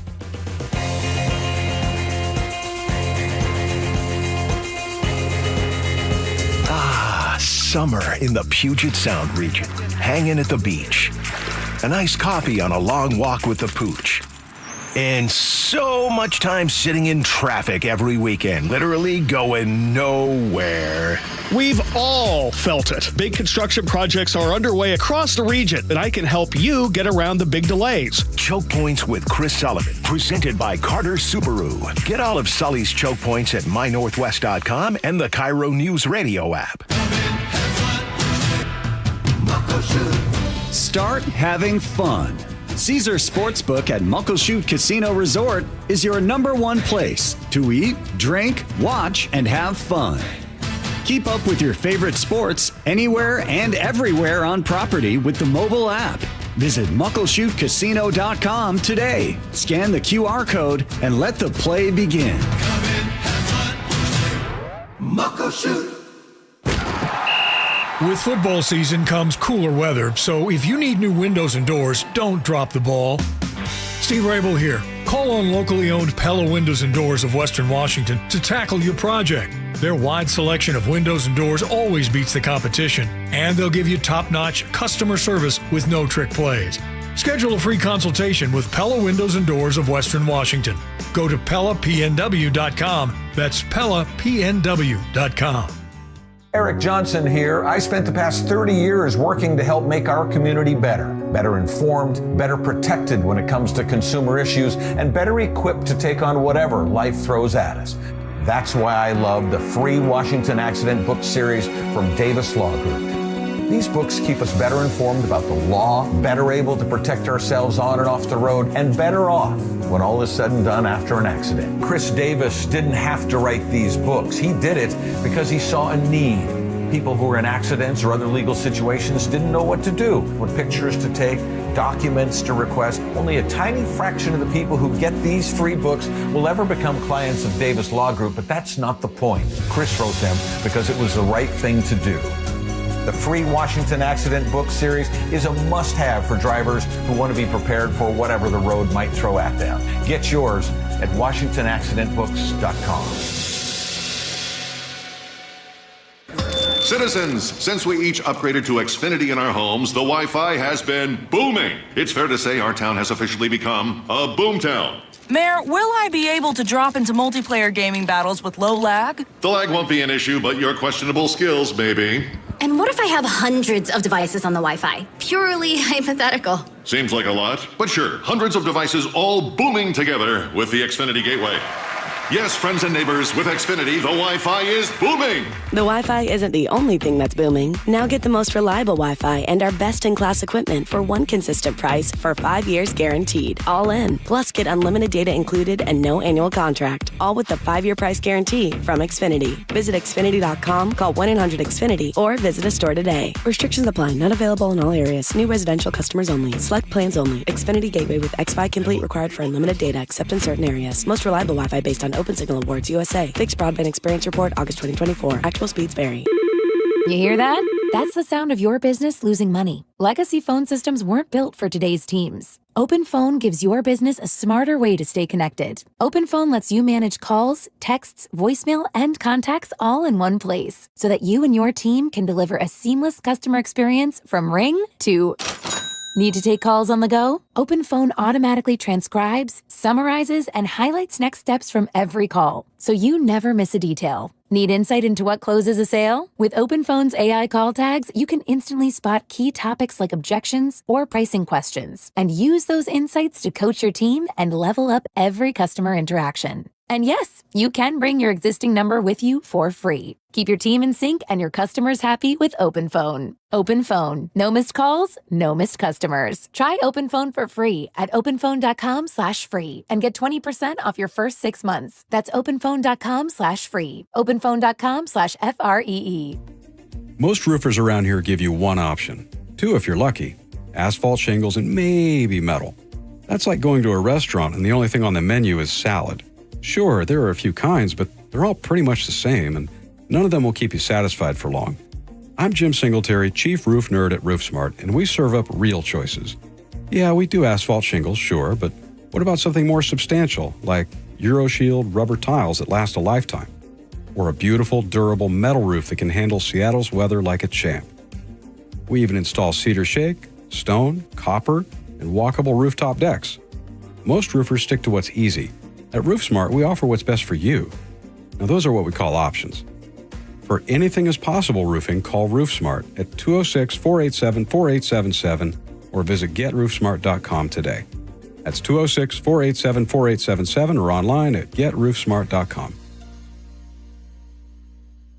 Viking, dedicated to creating travel experiences for the thinking person, with programs designed for cultural enrichment on board and on shore. Discover more at Viking.com. Thinking of a Kia EV? Act fast. Thousands in tax credits end September 30th. Visit KiaofEverett.com for our huge selection. Kia of Everett. Simple, easy, fun. Hey, college students, Safeway is giving you 5% off. That's right. Junior colleges, tech schools, universities, just verify your student ID in the app. Unlock exclusive deals and shop on the app or in person. Better yet, subscribe to Fresh Pass to get free delivery and other special offers. Remember, if you use EBT, Fresh Pass is 50% off and you get savings on fresh produce. For all the details, visit Safeway.com/4U. That's Safeway.com/FOR in the letter U. All right, welcome back to the show. We got a lot of text messages today. A lot of text messages. People are loving it. Let's go ahead and just start reading some of these. That's what we do when we read them. Laura, go ahead and read them. On the Tacoma Parks employee who harassed 2 young girls, Marion Queen Anne says, if they run proper background checks, that would come up. What kind of checks are they running? We run checks. They are nationwide, and we get returns for everything that happened as an adult. My company is not a school or government. We get returns that are serious on teachers. I never understand how government agencies operate. A prior felony harassment, right? Isn't that what it was? Yeah, and he was clearly was an adult, or wouldn't admit was felony that the case? Conviction for That's harassment. the kind of person you kick out of the park, not the person who monitors it. Person. Thank you. 253 says there has to be a probationary period for new hire. Yes. So this guy still being on the payroll, whether suspended or pending, resolution of this problem is insane. There you go. Tom, this is one to you, Spike.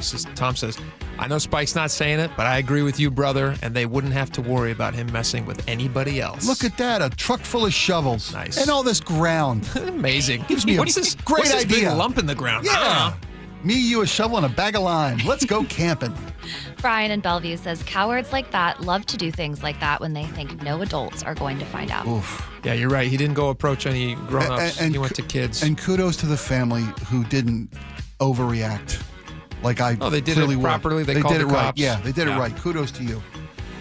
On $2 billion spent on homelessness in Seattle, and it went up 25%. Kevin in 206 says, fire the homeless czar. There's $250,000 right there. To quote Jake,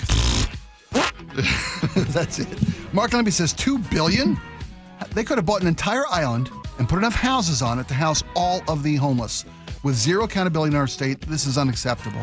That's a really great question. I'm not a mathematician, but can somebody do that real fast? What's $2 billion divided by 22,000? I mean, that's a fair chunk of change. Pretty good chunk of change. That's probably Can't get a bus ticket? You can't send them down to San Francisco or something? It's about $1,000 a piece. No, that's about $1,000. No, that's $2 million. That's not $2 million a piece. No, $2 million is $1,000 a piece for 22,000 people. So what's $2 billion? Laura, that's do the math. 1,000 times that. No. That is 1,000. That's $1 million major. each. Yeah, I is can that do $1 million it. each? You guys keep reading. I'll do it. $2 billion is $1 million each for 20,000 people. Do it. Well, do the thing. It's not $1 million each. On That bringing can't back be. school resource officers, Doc and Shoreline says, great, my SROs sold steroids. Oh my gosh. Okay. Moving where we got resource officers. Thank you. 253 says, thanks for the discussion on gun safety. Playing parents' responses was it? How much is it? How much is it? It's $90,000 each. Okay. Each. And enjoy Utah on your way out. $90,000 per homeless person spent in Seattle over the last 2 years. That's what they're saying. And it went up 22. No wonder it went up 25%. They're coming here for the cash. No. Well, again, these numbers are weird because how much would there have been? How much more homelessness would there have been had they spent nothing? Because of the increased cost of living here. Here's increased drug usage, increased mental health crisis. All the stuff that they're giving them for free. Yeah. All of that comes out of this $2 billion.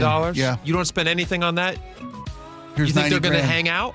You think they're going to be No, that's true too. You're right, man. What a problem. $90,000. Somebody check my math. That can't No, I think be that's right. about $100,000. You're right. It's $100,000. I was 1-0 off on the million each. You're right. It's close. That's depressing. Yeah, 20,000 people would have been 100,000 each. 22, 90,000 each. Pretty simple. Yikes. Read Brent and Olympia.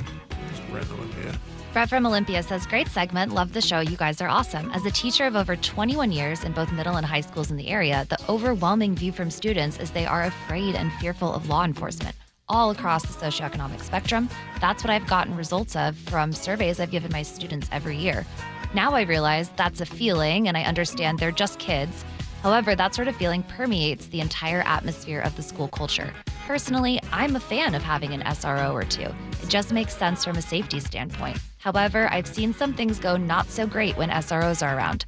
First, academic results wind up decreasing at times, and students wind up having greater absenteeism. Not sure what you think about this, just a concerned parent and teacher. Keep up the great work, guys. Brett, super thoughtful text. Thank you so much. Yeah, I would say I'm not sure Brent's not AI. I got to tell you, that's such a great. It's very well written. All the Great punctuation text. is correct. Well Which is how I tell. Seriously. I would say that those kids don't have enough experience working with SROs. Bingo. And, kids want stuff all the time that they shouldn't have. My kids want to eat sugar all the time, but it's not good for them. Right. And so kids just don't know what's good for them. They need loving adults who can come alongside and say, hey, you know what? These cops are going to help you and keep you safe. So I think it's a good thing, and I hope they do more of it. Believe it or not, folks, that's all the time we have. We didn't even get to bad first date location. We didn't even get to bad first date. Dang. How about maybe save that for tomorrow? Save that for tomorrow. I will say, though, my husband and I went, this is from Sassy. My husband and I went for the Cheesecake Factory and bowling, and we've been married 12 years. There you go. That's how it works. Yeah. All right, folks, thank you so much for hanging out with us today. We hope you have a wonderful night, and see you back here tomorrow. Oh, check out Spike today in Puyallup, right? Oh, yeah, 6:30 tonight, Puyallup, Pioneer Park. Enjoy it. Yeah. Spike and the Thanks, buddy. Impalers. All right, later.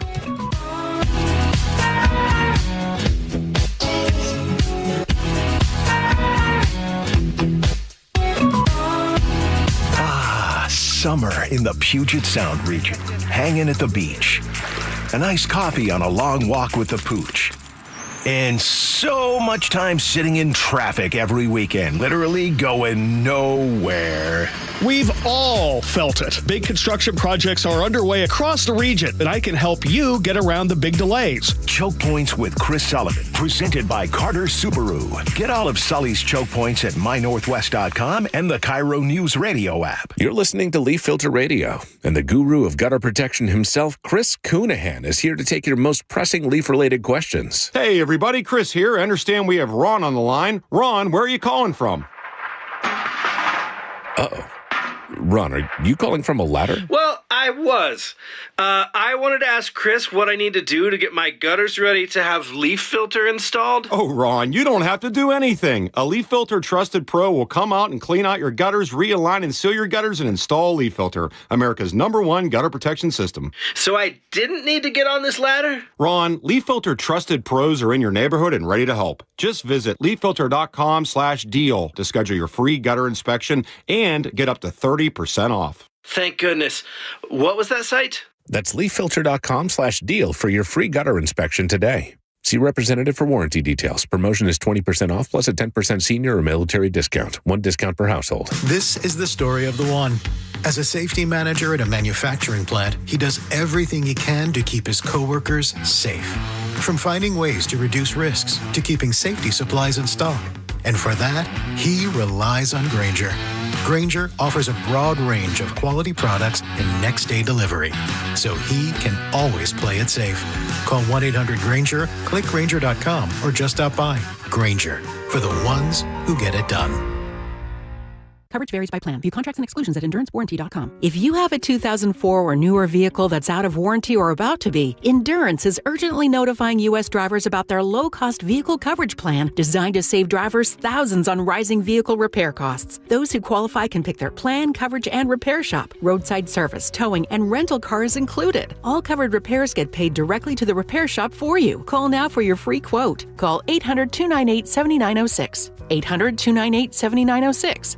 You're listening to Leaf Filter Radio, and the guru of gutter protection himself, Chris Counihan, is here to take your most pressing leaf-related questions. Hey, everybody, Chris here. I understand we have Ron on the line. Ron, where are you calling from? Uh-oh. Ron, are you calling from a ladder? Well, I was. I wanted to ask Chris what I need to do to get my gutters ready to have leaf filter installed. Oh, Ron, you don't have to do anything. A Leaf Filter Trusted Pro will come out and clean out your gutters, realign and seal your gutters, and install Leaf Filter, America's #1 gutter protection system. So I didn't need to get on this ladder? Ron, Leaf Filter Trusted Pros are in your neighborhood and ready to help. Just visit leaffilter.com/radio to schedule your free gutter inspection and get up to 30% off. Thank goodness. What was that site? That's leaffilter.com/radio for your free gutter inspection today. See representative for warranty details. Promotion is 20% off plus a 10% senior or military discount. One discount per household. The IRS finally caught up with Louie. I hadn't paid my taxes in 8 years. I owe the IRS a lot of money. Louie was in deep trouble. We're going to take your house, put a lien on your bank account, garnish your pay. They don't care. They're going to take your paycheck. Louie found out about Optima Tax Relief, the leading tax resolution firm. A+ rated by the Better Business Bureau, they've resolved over $1 billion for their clients. Optima Tax, they help me. They calm me down. They make me feel comfortable, and I trust them. Louie has a lot to be thankful for. I don't owe the IRS anymore, and I'm able to live a comfortable life, a lot better life. It was because of Optima Tax. For tax help you can trust, call Optima now for a free consultation. Take it from Louie. If you owe the IRS, don't go it alone. Give Optima Tax a call. They can help you. Call 800-343-6460. 800-343-6460. 800-343-6460. Optima Tax Relief. Testimonial from an actual client. Some restrictions apply. For complete details, please visit OptimaTaxRelief.com. Your best source for local news. KIRO News Radio. KIRO FM and HD1. Tacoma.